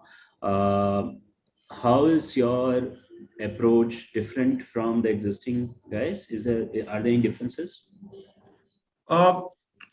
First thing is that every axial flux company, whether it's Saita or the Torque Motors or even Content Technologies, all of those companies are in product development stage. And one of the things that differentiates us that we are starting out from the 250 watts for the cycle range. And with the axial flux, we believe that at the same pricing, we can deliver better tech specification. And if we keep that same tech specification, the cost can be lower. So we are. Is a spec difference? Everybody else is targeting a 5, 10, 15 kilowatt market. You're targeting a 250 watt market. But yeah, we are starting out from the 250 watt market initially. Got it. If you, however, in the cycle market at a power level of 250 watts, how much would your weight difference be compared to standard Bldc motors? So what we are trying to do right now is we are taking the same bill of materials of the radial flux motor and the axial flux motor, and we are building a motor. And we have eventually observed that in case in the same dimension, instead of 250 watt, we are getting up to 400 to 500 watt. So with the same bill of materials, we are getting better technical advantages. Right. How much would the weight difference be? Let's say if you wanted to spec it down to 250 watts and you wanted to compete with the 250 watts Bldc hub motor, how much weight advantage would your architecture have? So at the initial stage, if you consider the 250 watt, we will not be getting significant weight advantage. But as we increase the power wattage, like 1 kilowatt or 5 kilowatt, we get to see the advantage of power density. That's where the original question was, that if you say that there is not enough advantage at 250 watt power level, you'll have to go down to the 1, 3, 4 kilowatt power level. But there's already competition there. How will you differentiate yourselves when you enter in that power levels? Okay, so 1 and 3 kilowatts, there are multiple configurations available. We can go for the dual rotor and the dual stator. And in the dual stator configuration, there are things like these motors will be more efficient. And in case of 1 and 3 kilowatt, these motors will also be lighter.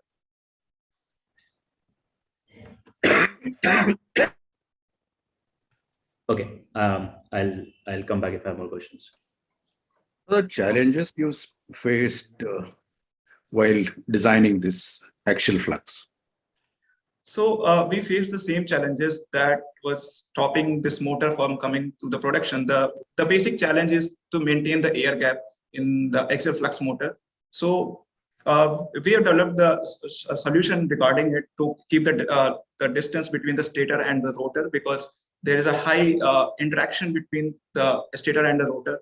So we are working on a proprietary stator design to remove this particular production issues.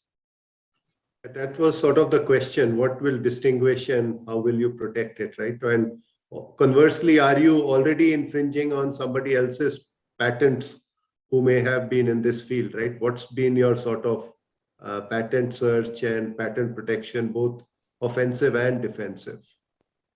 So right now, what we are doing is people are using. We are creating our own stamping methods to increase the torque. We are using single stator, single rotor for the 50 watts, whereas the industry most of the people are using the dual stator configuration, but we are going with the dual rotor. And we are also trying to for the IP side, we are working on the controller side, and I think we can protect our motor through the controller side.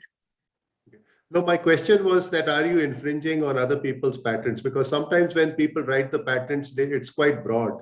So you may think that you are not infringing, but you may be. And the question is, what kind of background patent searches have you done? Have you engaged somebody to look at those aspects? So as soon as we get into the ideation stage of the axial flux motor, we went around the patents of all the companies, we read them. And we knew that eventually all the companies will enter the Indian market, and we have to be different from them. Otherwise, we will be getting sued by them, obviously. So our design, we are trying to keep it more original, so keep difference from them. So yes, our design is different. All right. Thank you, Abhilash. Thank you so much. Great presentation. Now we have the next is Mr. Saravanan from Vision Energies. Saravanan, please play your video first. Hello everyone, we are Team Vision representing Vision Energies and National Motors Private Limited from Chennai, and here we are presenting you our prototype V1, which is a performance electric motorbike. And the specialty is all the powertrain technologies that is packed up in this bike has been built in-house at Vision. We have developed our own motor with the dynamic torque variation technology, first of its kind in India, and with that you can go at top speed of about 140 kilometers per hour and with an acceleration of about 0 to 60 in under 3 seconds. And not only that, it is equipped with ultra fast charging battery pack. It is our patented technology, which is able to charge your batteries to 80% in just 20 minutes. Yeah, you heard that right. Within your tea time, you will be able to charge your battery pack, and it will give a decent range of about 100 kilometers.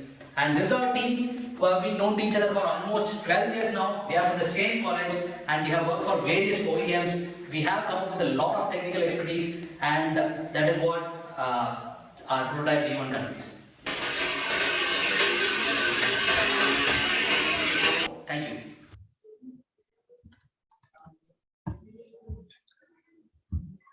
Hello everyone, and please continue. Yeah, I am Saravanan from Vision Energies. We build performance electric motorcycles.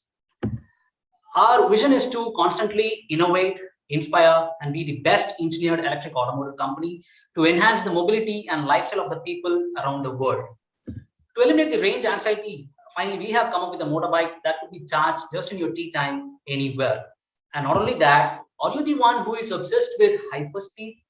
Then it is going to get more interesting for you. Hyperspeed indeed feels awesome, so does more range. So we have not compromised the range factor to deliver you the performance.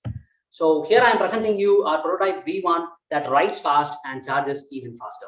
So it could clock a top speed of about 140 kilometers per hour, and it has an instant acceleration of about 0 to 60 in under 3 seconds, and it could be charged to 80% in 20 minutes and will deliver you a decent range of about 120 kilometers.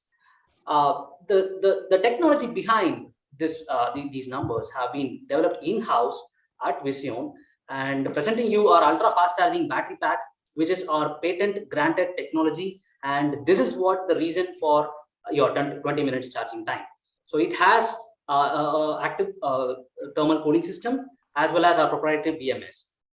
Secondly, we have also developed our traction motor in-house, and it is capable of delivering a peak power of about 30 kilowatt and a peak torque of about 90 Newton meters, and it could deliver an improved efficiency of about 20%. And this comes with the variable torque, dynamic torque control technology. There is a motor running. And with the variable torque technology, we are capable of bringing the torque vectoring inside a single motor, where the user can experience the performance of a Duke and the mileage of a Platina in a single vehicle. So it is built for the customers aged between 20 to 35 who value performance, mileage, and comfort as a top purchase criteria. And they don't want to care about the range anxiety anymore, and it's not going to be performance or range as it is as it was. It is going to be performance and range, so they're going to enjoy the both. And now regarding our team, as I already mentioned in our video, we are from the same college, known to almost 12 years to each other, with great passion, dedication, and determination. So we have done a lot of projects during our college days, and that is where the passion to do something with our engineering to the society has really born. And later on, we carried to we moved to work on with different OEMs. I worked for Airbus and Nissan Motors for the past 5+ years, and we are a team with a diverse technical knowledge: mechanical, electrical, electronics, and computer science. So we have given our everything to build this prototype, our sweat and blood, and come up with the groundbreaking innovations. And we definitely need your support to progress further and bring our technologies to the people. Thank you. I'm happy to answer any questions. Idea is to sell the high performance bikes, or to kind of also focus on the technologies that you develop on the way and monetize them? Because high performance bike again is going to be very brand play, already crowded. Yes, you have so many established players. So yes, sir. That is where we have started working, developing every verticals that would need for a performance motorbike. We will start selling our technology products to the other OEMs, and with that we'll be gaining the traction, and we'll be gaining the brand focus, and that will aid eventually for our sale of performance motorbikes. What do you feel, Tarun-san? So I didn't get the last part. Did you say you want to sell the motor technology or the motors and then build the vehicle, or the motor technology is just for your vehicle? The motor we want to sell the motors. Since we believe in the technologies and it can be customized, our aim is to develop custom and tailor-made technologies to the specific requirements of the OEMs, and eventually we'll sell our bikes as well. Right. So this generally OEMs wouldn't like to buy something from a competitor. So if you're going to be building a high performance, high brand bike, very unlikely you will find very willing buyers for your motors today. So the bike as in just a representation, like lots of suppliers do, is fine. But if you're actually going to be building the bike as a significant brand, you will not find your technology finding enough adoption, and you will also struggle in finding enough time to split between tech and brand. It'll suck up a lot of capital. And if that's the case, then I think we would have liked to hear more about what is the uniqueness about your motor design rather than the bike part of the presentation. I think we had a very limited insight into what's truly differentiated as a technology about your motor. Yeah, actually our motor comes with the variable torque technology, which means we have packed 2 fields inside the motor, generally speaking 2 stators, which is of different characteristics, and we aim to operate them at our own algorithm at their most efficient band. So there will be switching happening between the stators at their maximum point of operation, and that is where our innovation lies. Yeah. So that. How much does that increase the cost by? The exact cost we have not worked out, because we are in the research and development stage, and yeah. And you also said the motor efficiency goes up by 20%. Yes. What are you comparing? What point of operation are you comparing the motor efficiency? Point of operation means you mean the RPM? Are you comparing the peak efficiencies? Are you comparing average on a particular drive cycle? Like, what is this efficiency? What number has gone up by 20%? Yeah, it is peak efficiency.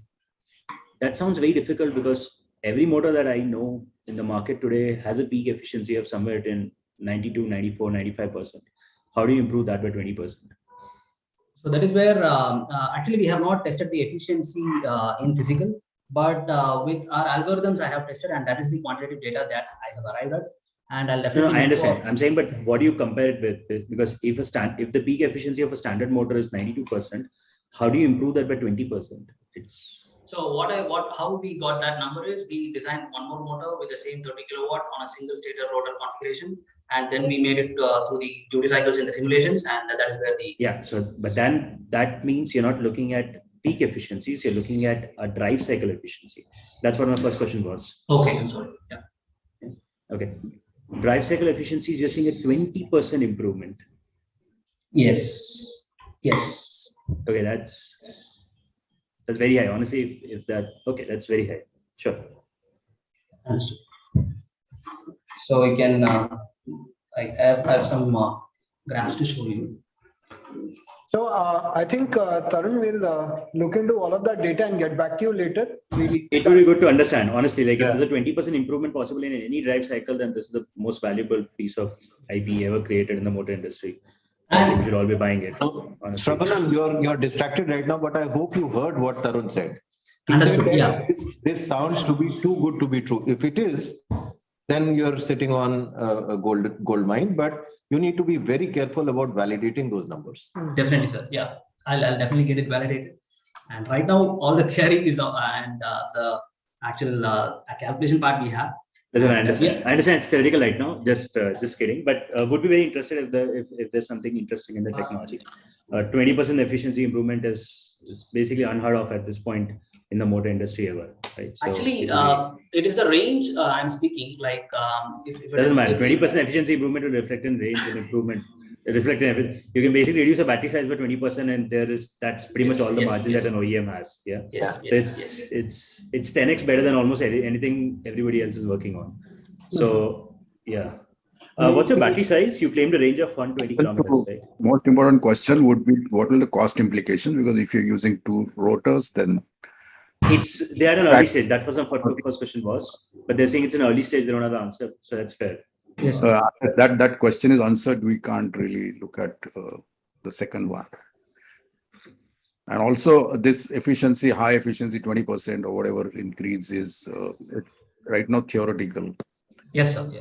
Need to actually validate it with. Yes, sir. Yes, sir. Actually, we have tested our motor with a battery at GARC, Chennai, and we have not completely tested it. Like we have able to reach a top speed of about 95 kilometers per hour with a load of about 220 kg. So we have started testing it.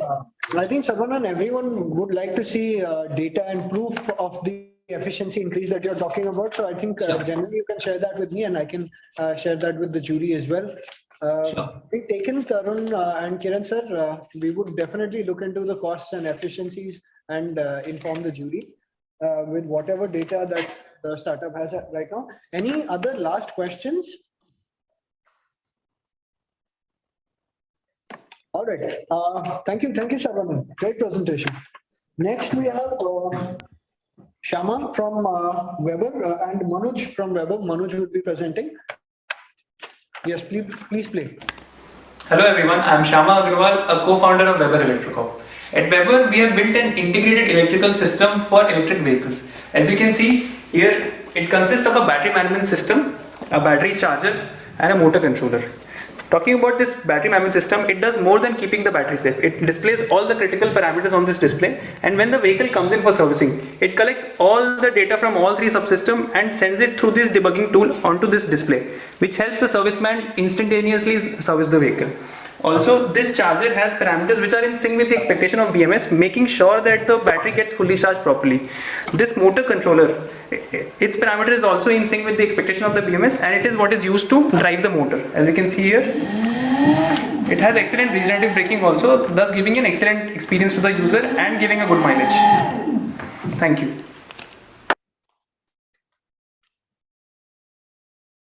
Great. Manoj, we can see you.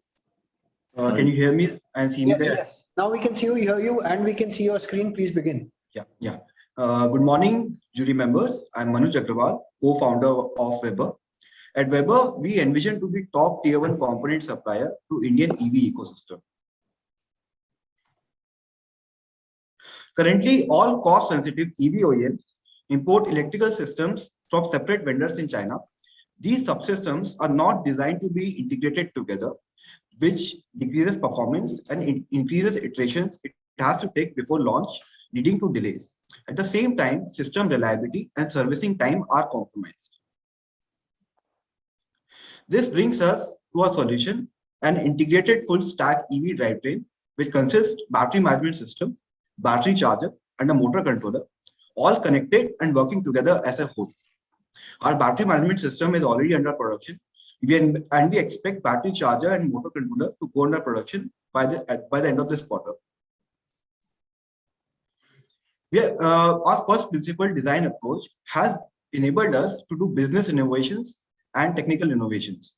We're at least 30% cost effective, and we are able to integrate our drivetrain in just 1 to 2 weeks compared to 3 to 4 months from separate vendors abroad. We have 2 times better thermal design and 10 times better short circuit protection. And our integrated system is able to pinpoint fault within itself for instant servicing. And we collect various data points to determine battery's second life potential. We combine our expertise in electrical and software engineering with mechanical integration expertise of EV and battery pack OEMs and help and enable building great EVs quickly and easily. We have compared ourselves with best names across India and China and find ourselves better in most of the major features like short circuit handling capability, balancing current, charging power factor, BMS operation temperatures, motor stall detection response time, and we do this while being very cost effective. At the same time, we are applying for 4 patents around BMS thermal design, cell balancing algorithm, MOSFET control strategy for connecting battery packs in parallel, and a fail-safe gear shifting mechanism for automated manual transmissions for EVs. We have 7 happy customers, and they are in turn supplying to big EV OEMs in India, ensuring long-term sales commitments to us. I'm a graduate from IIT Kharagpur, and I handle product design and business development. And my co-founder Shama Agarwal is also a graduate from IIT Kharagpur, and he handles product delivery and team building. We have built a strong team around us who is helping us deliver on our vision. And with this, I invite you to join the revolution of EV makeover with us. I'm glad to take any questions. Thank you.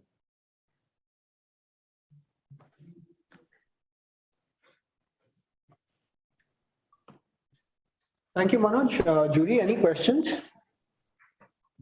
So you mentioned that it's typically a few months cycle, right, to basically engage and with the motor vendor and a battery, right? So whatever the OEM has selected, right, you can deliver a solution in about a couple of months, right?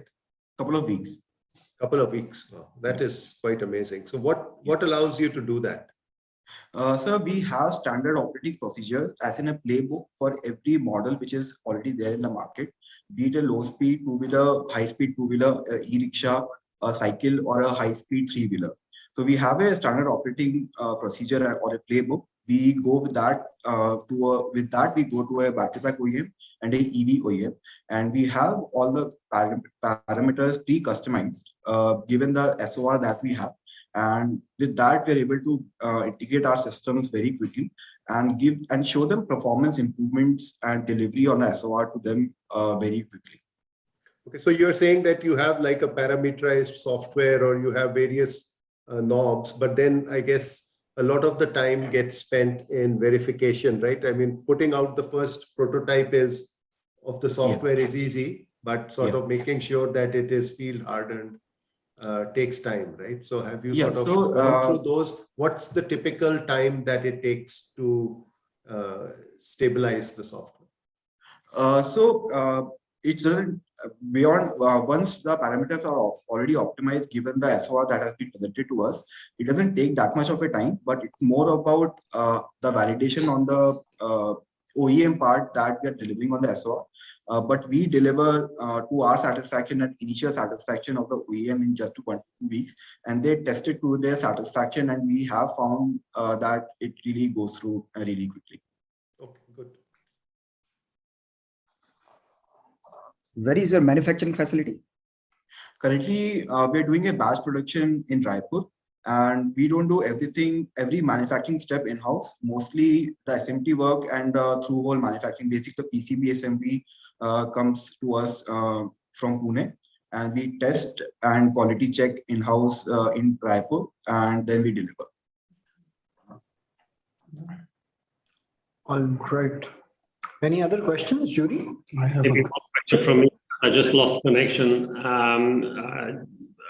You have done all these different components. What is the benefit of doing all these things? The benefit of all these or doing all these things is largely on the OEM side, that we are able to integrate our systems with the OEM on any particular vehicle model very quickly, and they are able to deliver that particular vehicle in the market very quickly, saving them like crores of rupees per vehicle model. Okay, what's the benefit for the consumer? What's the benefit of the consumer?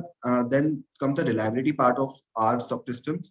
As I mentioned, we are 2 times better in thermal design and 10 times better in short circuit protection. That comes the reliability part. And we have been able to solve a lot of problems in terms of balancing and charging of battery packs.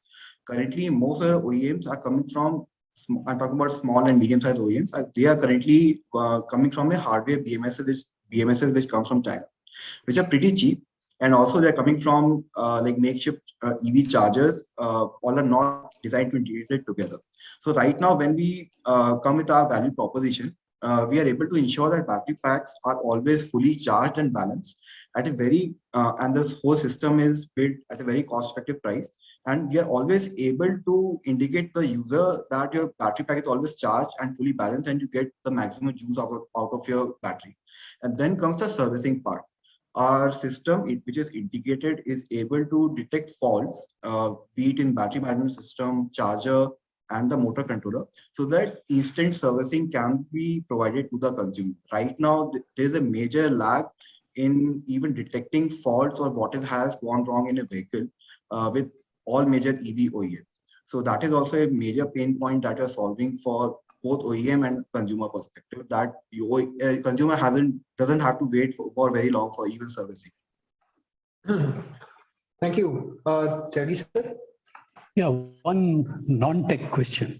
You seem to be a bunch of bright kids. What is the one thing that is going to keep this ambitious and aspiring team together?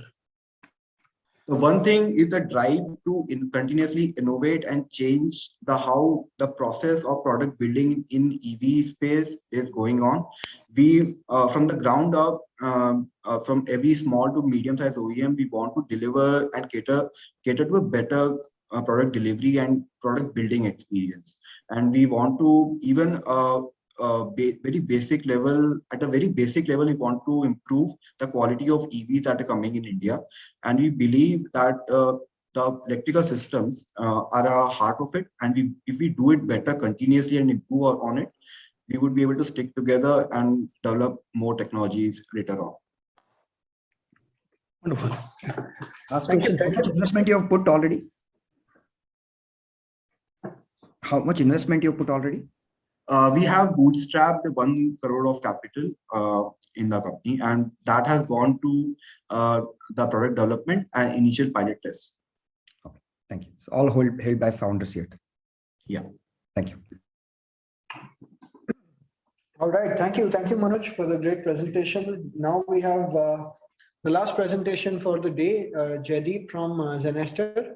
Jaideep, please play your video.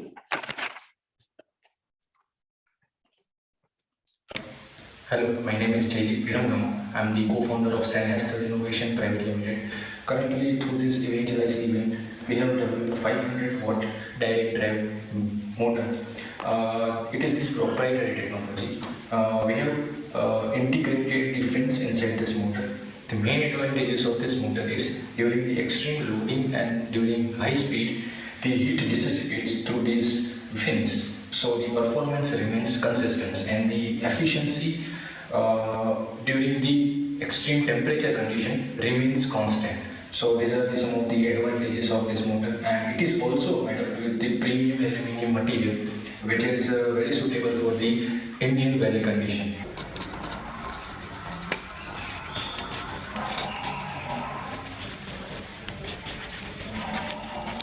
Thank you. Thank you, Jaideep.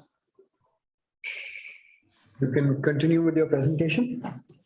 Namaste all the juries. We are Zenester Innovation Private Limited. We specialize in motor design and manufacturing. I am Milan Nasalia. I am throughout presenting this presentation, and I have with me Jaideep. We are coming up with a motor solution with our brushless motor and cooling system. We have started our EV journey from the start of the EVangelise program. We have coming up with two different solutions. First is of the design field structure, what we have demonstrated, and we are optimistic to develop the advanced thermal cooling system for the 3 kilowatt plus motor and its capabilities. If we talk about the USP of our product, then to eliminate the heating issue, we have provided the turbo cooling features, which reduces the air of the motor and enhance the cooling by 4 to 6%. We have also added the artificial cooling feature, which gives the advanced thermal cooling by increasing the torque capability of motor by 9 to 14%. This feature is for the bigger size motors. To eliminate the range issues, we have developed a uniquely structured design which reduces the weight of motor itself by around 6 to 9%. And by providing the improved flux range, the life of the magnet gets increased by 12%. So we have a possibility to use the lower grade magnets, which reduces the cost of motor as well. This figure are changed after final testing and certification.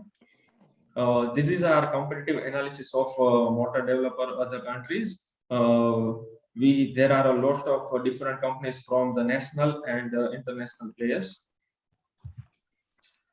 Our current stage is we have developed idea from the EVangelise itself, and currently we have developed 1500 volt hub motor or direct drive motor, and looking forward for the final iteration, and then we'll go for the testing and certification.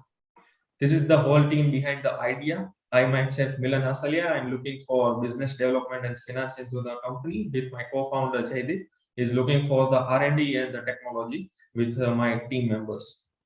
Apart from that, we have 4 of advisories with us, which are giving us constant advisory for the business strategies, business development, and technology. Thank you.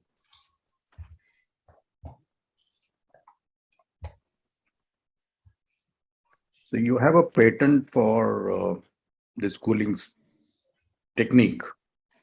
So, sir, we have a pattern of a design pattern of the motor.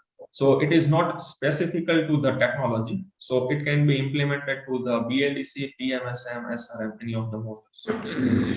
So not only the motor design pattern, it is also equipped with an advanced thermal cooling system as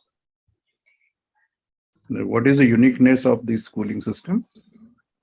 So it can be, I would like to join Jaideep with me, is handling the technology.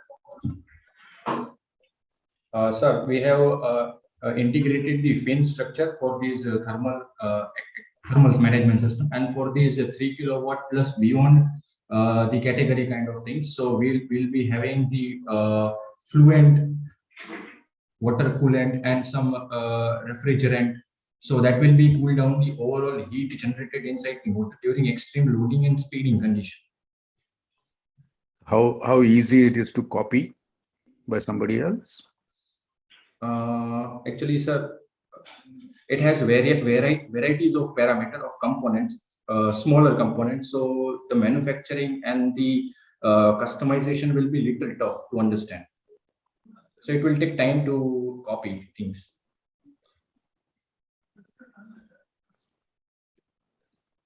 Your fin design, hi Tarun here. Your fin design, does it open up the ceiling of the motor?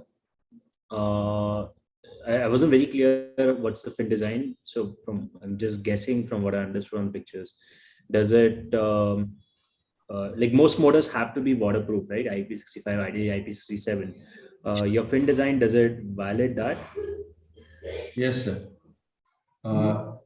As of now, 500 watt motor is not tested in water condition, water resistance kind of thing, but upcoming versions will be rectifying and implementing such models in future.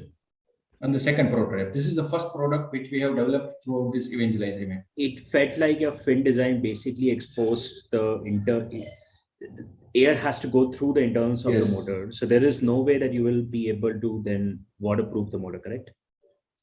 There will be some internal casing and some proofing condition that we can provide. So that is possible. That'll severely that'll severely limit the thermal ability, the airflow, right? If you create a casing around all of it.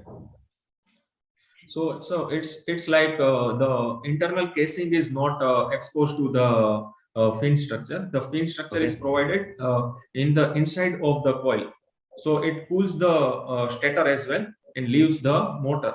But stator and Where the does internal part is not. Where does the air come in from and where does it exit?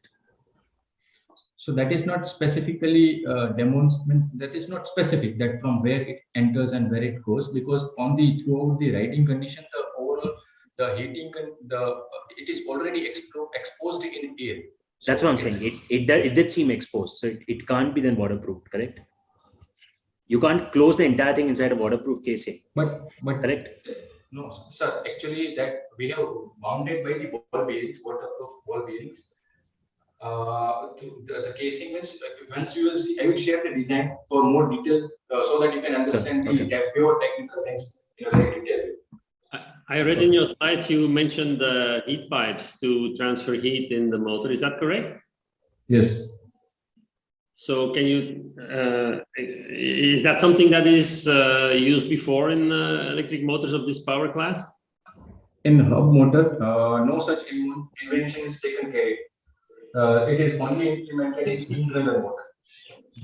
This is the first time we have implemented such kind of features in hub motor. And have you been able to, so to what extent does that help your thermal design, this heat pipe? We have carried out different simulation and different software platform for the theoretical calculation. One will build the practical things, then will be identified what will be the gap between theoretical and ideal practical condition. Right.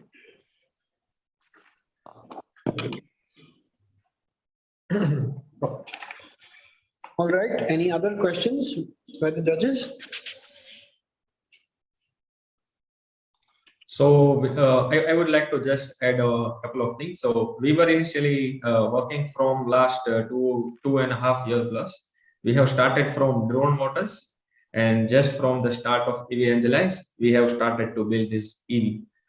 So it was in our pipeline, but iCreate gave us a push to go for the electric vehicle industry and penetrate into the market. Great. Thank you, Jaideep. Thank you, Milan. You can log off now. And now I'd like to invite our CEO to speak a few words. Well, a very, very exciting panel. I wanted to say just 2-3 simple thoughts, express them rather. India needs to have innovators that are building the nuts and bolts of small EVs, large EVs. Globally, there's a lot of initiatives taking place in the EV space. A lot of them are hyper complex, autonomous driving abilities, safety features, connectedness. And we've seen the enormous success that the internal combustion vehicle industry in India has received. We're the largest two-wheeler manufacturers on planet Earth. We have, I think, the third largest car manufacturing industry in the world. And that's been a 3-decade journey from just 2 Fiat and Ambassador car manufacturers to now you've got world-class 4-wheelers, world-class 2-wheelers, largest 2-wheelers. This needs to happen in the EV space again. So at iCreate, we conceptualized this program of EVangelise. We threw the gauntlet to all the innovators across the country and said, what does it take to stop importing all the knowledge pieces today? Apart from motor manufacturing, which India is good at, we've been doing for 125 years. We've got some very solid motor manufacturers. But when it comes to hardware electronics, like embedded systems, when it comes to the firmware and the software that controls them, or when it comes to the battery management, can you please guys? When it comes to the battery management systems, that's when we start falling short. And this challenge had multiple facets to it. At a most basic level, we wish to stimulate innovators across the country to start innovating, to start creating, to start understanding all the technology pieces that will be driving the core EV revolution going forward, so that we have a multitude of knowledge workers in the country which are gradually perfecting their craft so that they become the best at their business at par with the best in the world.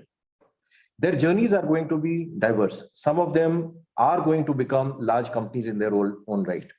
Gartner, or one of the large analysts, published a study that says that more than 60,000 crores, close to 10 billion US dollars, are going to be invested in the EV industry in India over the next 5 years. Some of these folks are going to grow up to be recipients to some of those investments. At a most basic and fundamental level, iCreate takes very seriously its responsibility to help the Indian EV industry become a knowledge exporter rather than a knowledge importer. We need to have the core knowledge in-house, create, and then manufacturing takes place, and then you export all over the world. So as we further weigh and judge and decide, there are multiple yardsticks to look at some of them. Some of them started just 6 months ago when they received news of this challenge. And within 6 months, they geared up and created working proof of concepts. Albeit some of them are cruder than the others, some of them are more sophisticated. So we need to understand the journey they've traversed and the place they've reached. Some of them have outrageous visions that they'll create an entire vehicle. But when you probe deeper and you look at them, you find that they're actually perfecting one specific component. But how do you become a Sona-like tier 1 supplier for the EV industry if you're a small startup? You might not want to become an Ather, but you might definitely want to become a Sona. So these are challenges which they're going to confront, and these are questions that we as jury members might want to have in our own minds. And as my colleague Rajiv pointed out, this is an ongoing challenge year after year after year. We hope to guide, help, support our innovators into making India a knowledge exporter in the EV space. Thank you all for joining me. With that, I'd like to invite one by one our esteemed panelists to share some of their thoughts. Thank you, sir. Tarun, we'd invite you to speak a few words. Hey, thanks for having me here. I think it was fun meeting all the teams. There is some really good work done by lots of folks here. But everybody is very well dedicated towards finding solutions to Anupam, what you were talking about. I think the iCreate's agenda has really seeped in everybody's head. So I think that's good. It's interesting, and it's probably correct that a lot of the interest is at a component level rather than at. There was only one company that was attempting to build a full vehicle.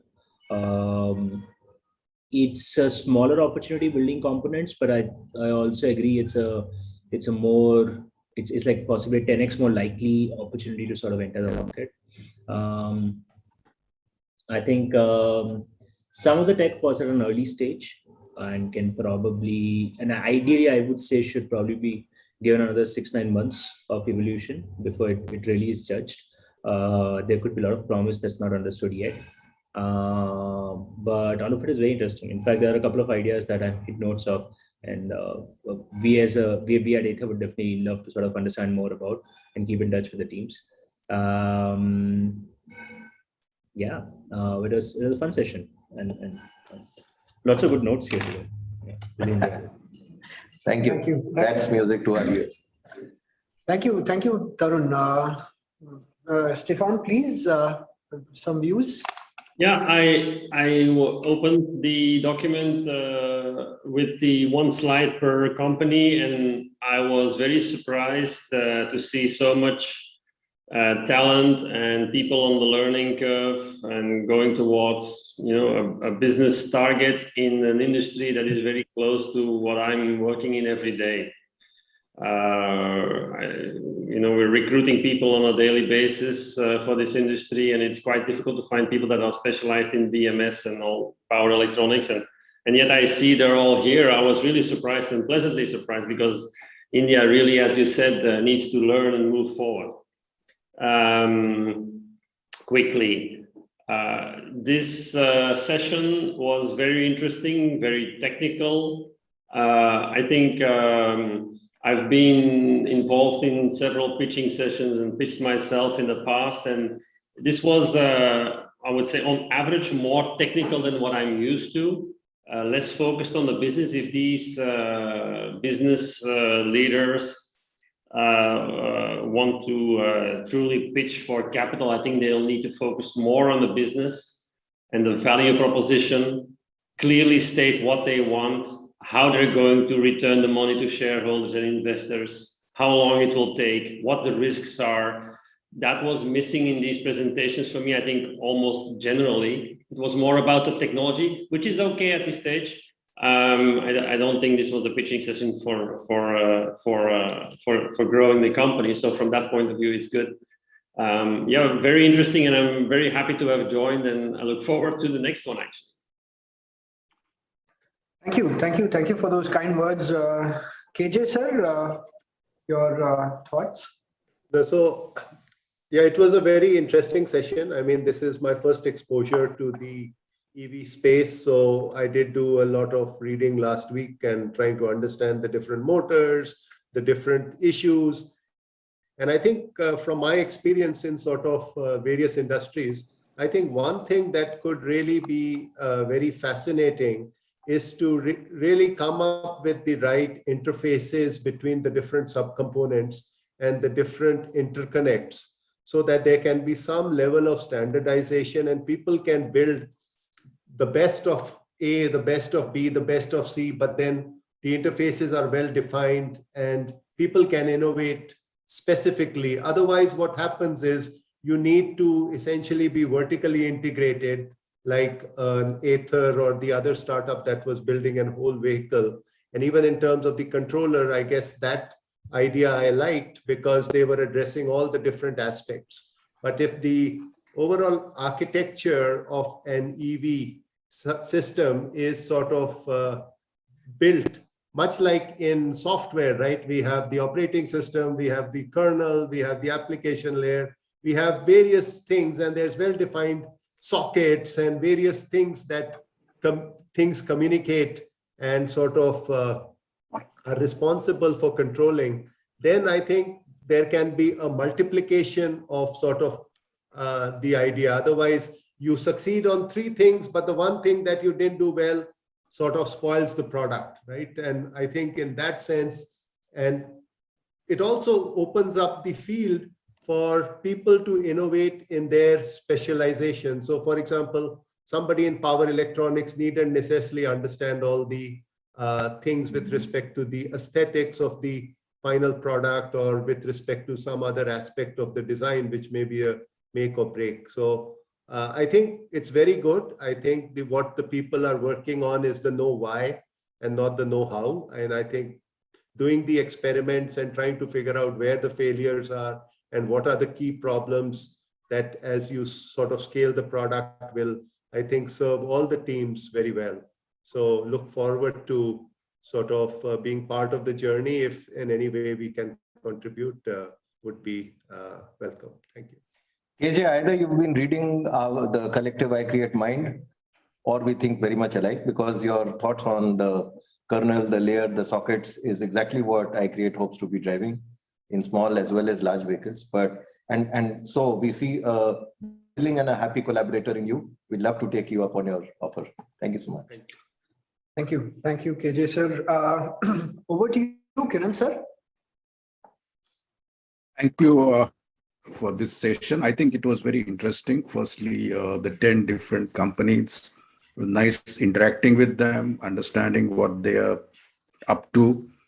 And there was a wide application or everything directed towards EV, but each one had, each company had their own ideas and their own products.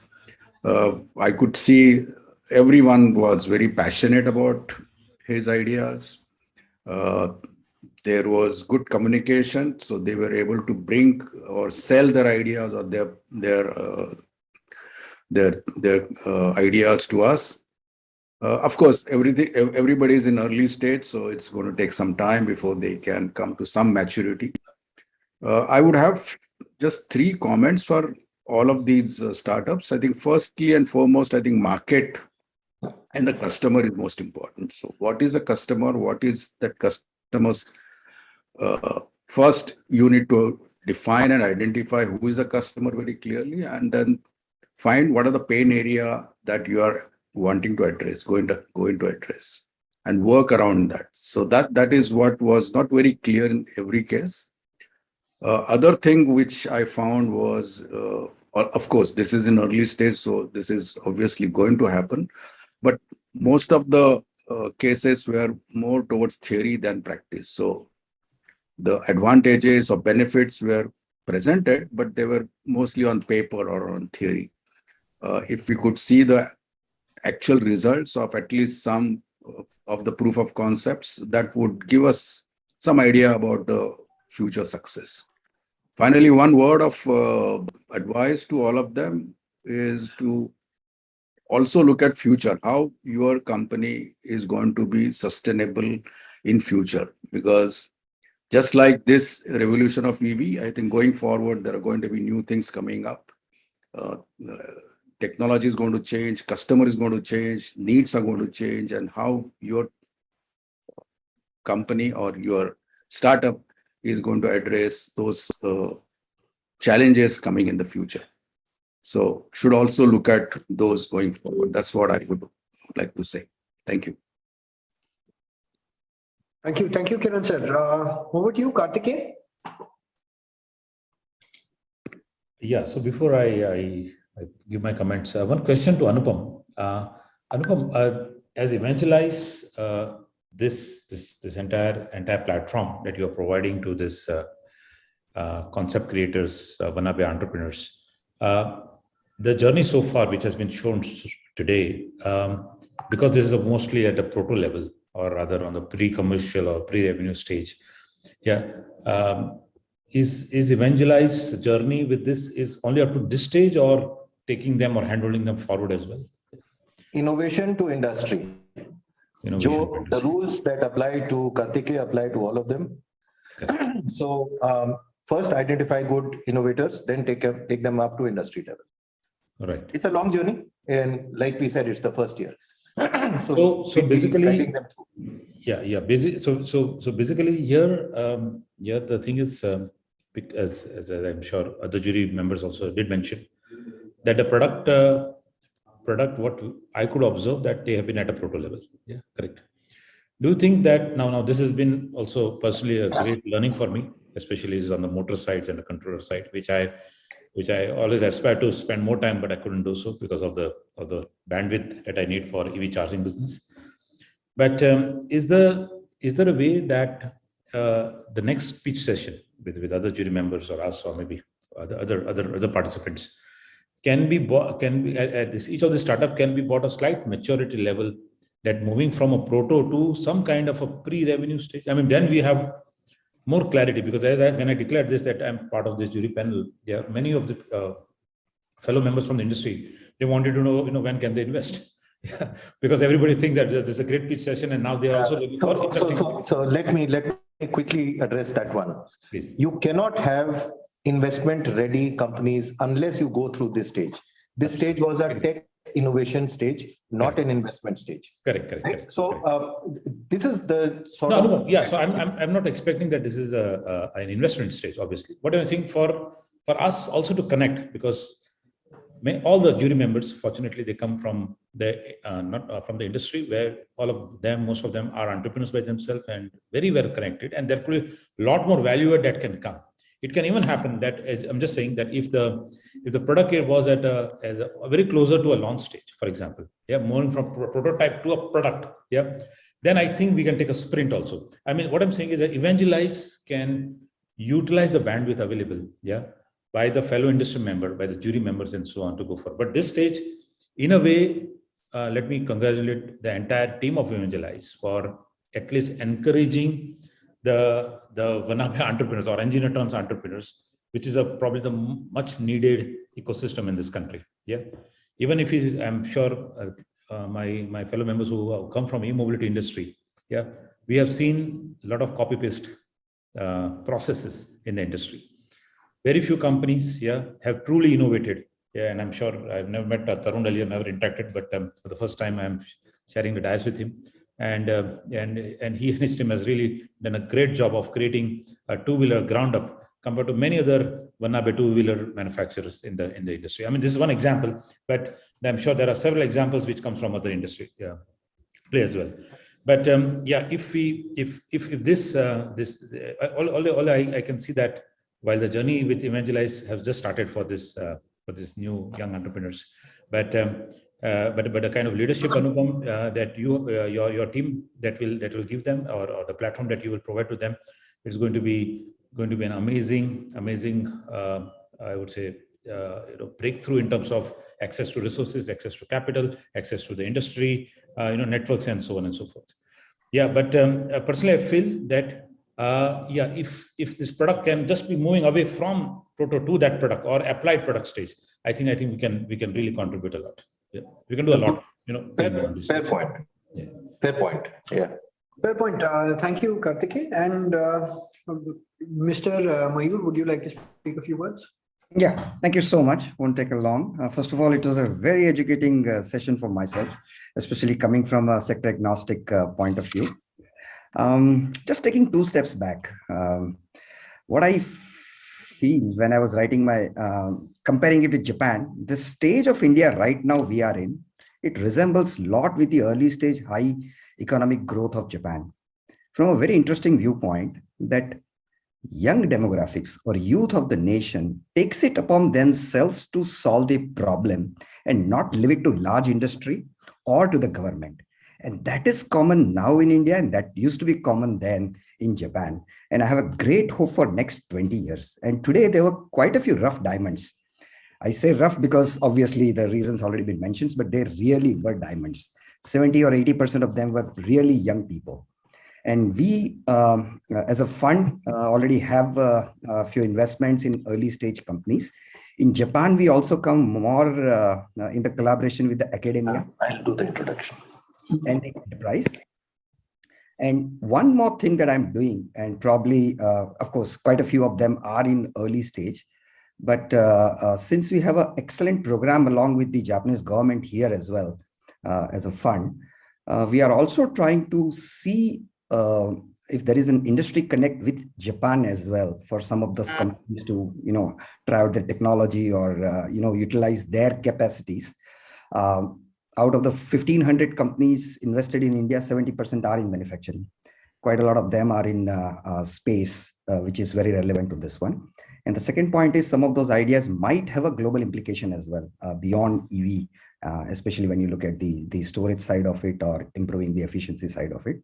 So this was a very good session and look forward to getting their respective deck, discuss internally and probably come back with it. Thank you so much. Thank you, Mayur. Thank you so much.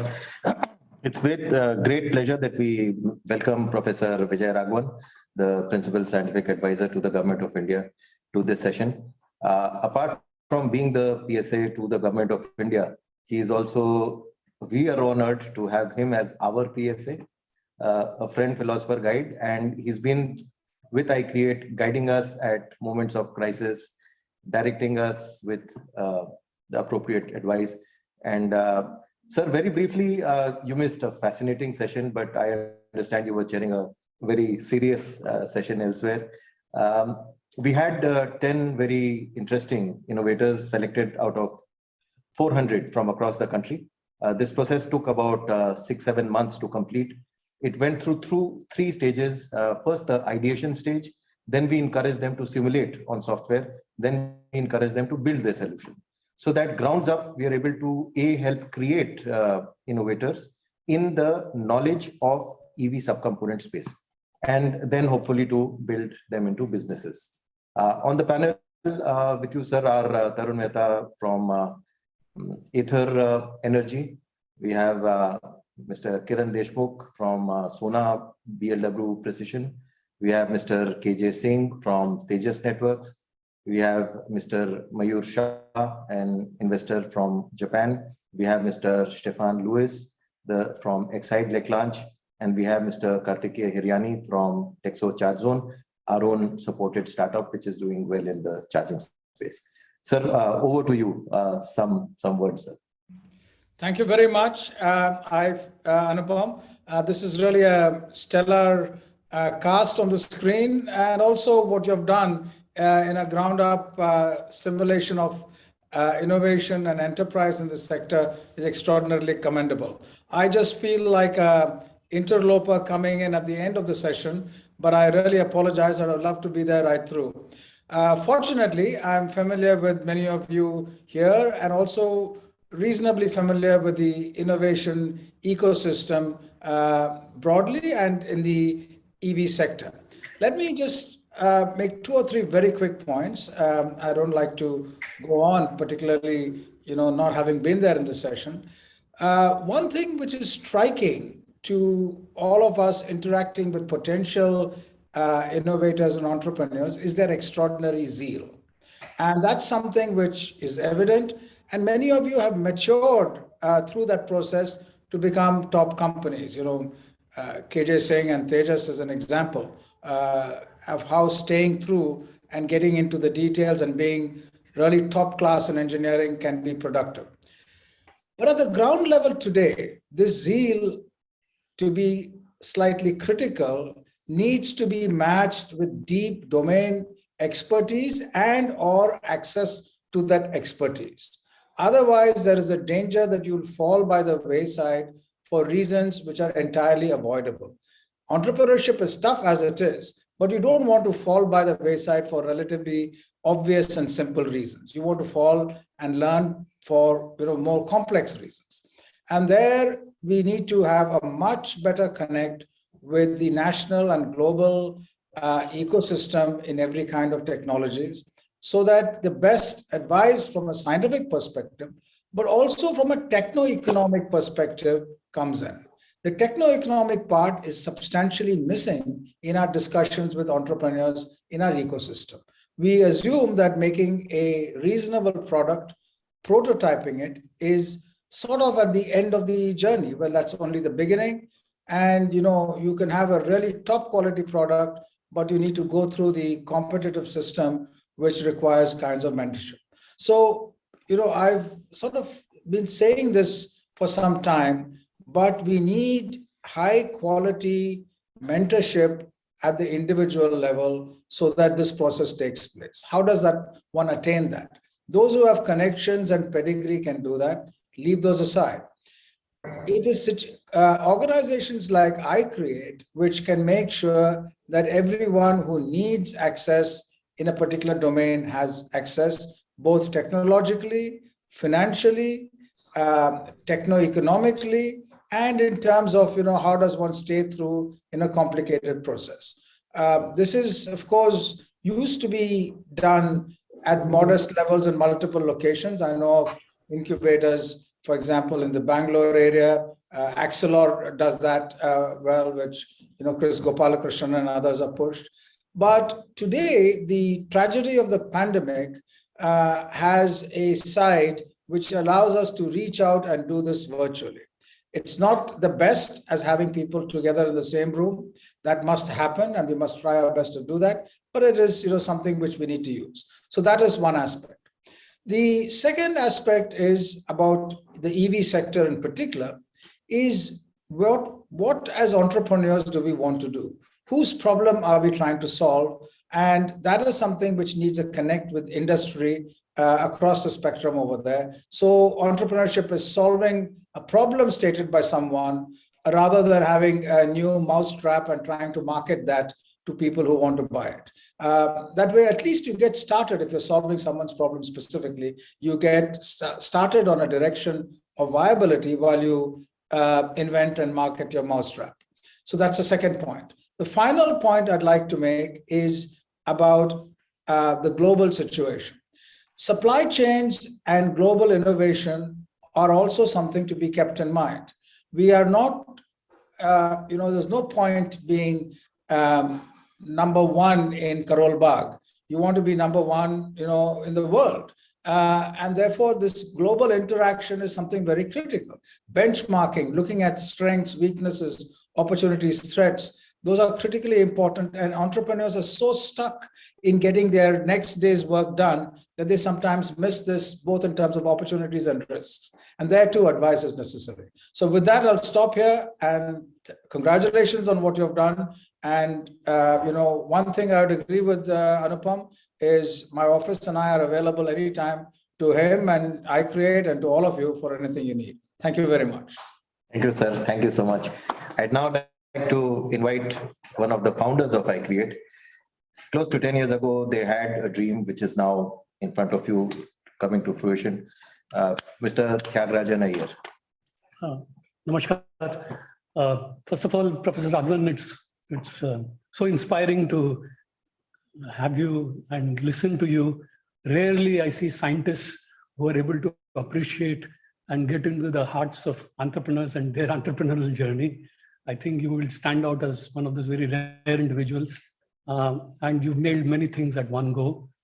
From the perspective of a founding team that was involved with iCreate, right from the conceptual stage till the stage that we really took off, it's very heartening to see that unlike a lot of other incubators and the early startups that came around services and software services, Anupam and his team have really taken up the challenge of encouraging startups that are around products.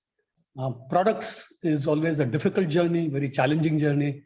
But if you have the courage to stay on, then you can really make it big. The life cycle may be long, one needs patience, one needs support both from family, friends, institutions, government, and policy framework. But if you really go beyond a point, you can do much, much better. And like you said somewhere in your address, aspiring to be global players would also demand that we build products that are of that class, and we benchmark to the global product standards that are required, particularly in terms of quality, in terms of aesthetics, in terms of efficiency, in terms of pricing, and so on. I think India is at a point where, especially in the EV space, whatever we are doing today is very contextual. Mankind has been always trying to do development, sometimes taking head on with what nature wants to do. And oftentimes we pay the price. But the whole EV segment hopefully will be able to address and compensate some part of what we've done to the environment. And we'll go back to coming to an era where environmental protection will be kind of addressed very effectively. The one thing that I would like to say towards the end is enterprises can go only as far as the entrepreneur does. So I think while a lot of us in the scientific community, in the technology and the applied sciences community are often focused on ideas and businesses and successes around products and what they are able to deliver out in the market and the bottom lines that they are able to achieve, a lot needs to be done in terms of hand-holding, moral and emotional support for the young boys and girls who come and aspire entrepreneurship. When you read the newspaper headlines, one can easily be attracted to the large investments and the unicorn stories one comes across. It can lure youngsters. They get into this fascination and romanticism of entrepreneurship, little often knowing what does it really take. And I think a part of institutions like iCreate's job is to really make this whole world of the entrepreneurial journey smooth. I mean, how much can we lessen the pain? The pain cannot be avoided, but how much can we lessen the pain? How much can we sharpen their dreams and desires more closer to reality and rational? And how well we be part of the journey.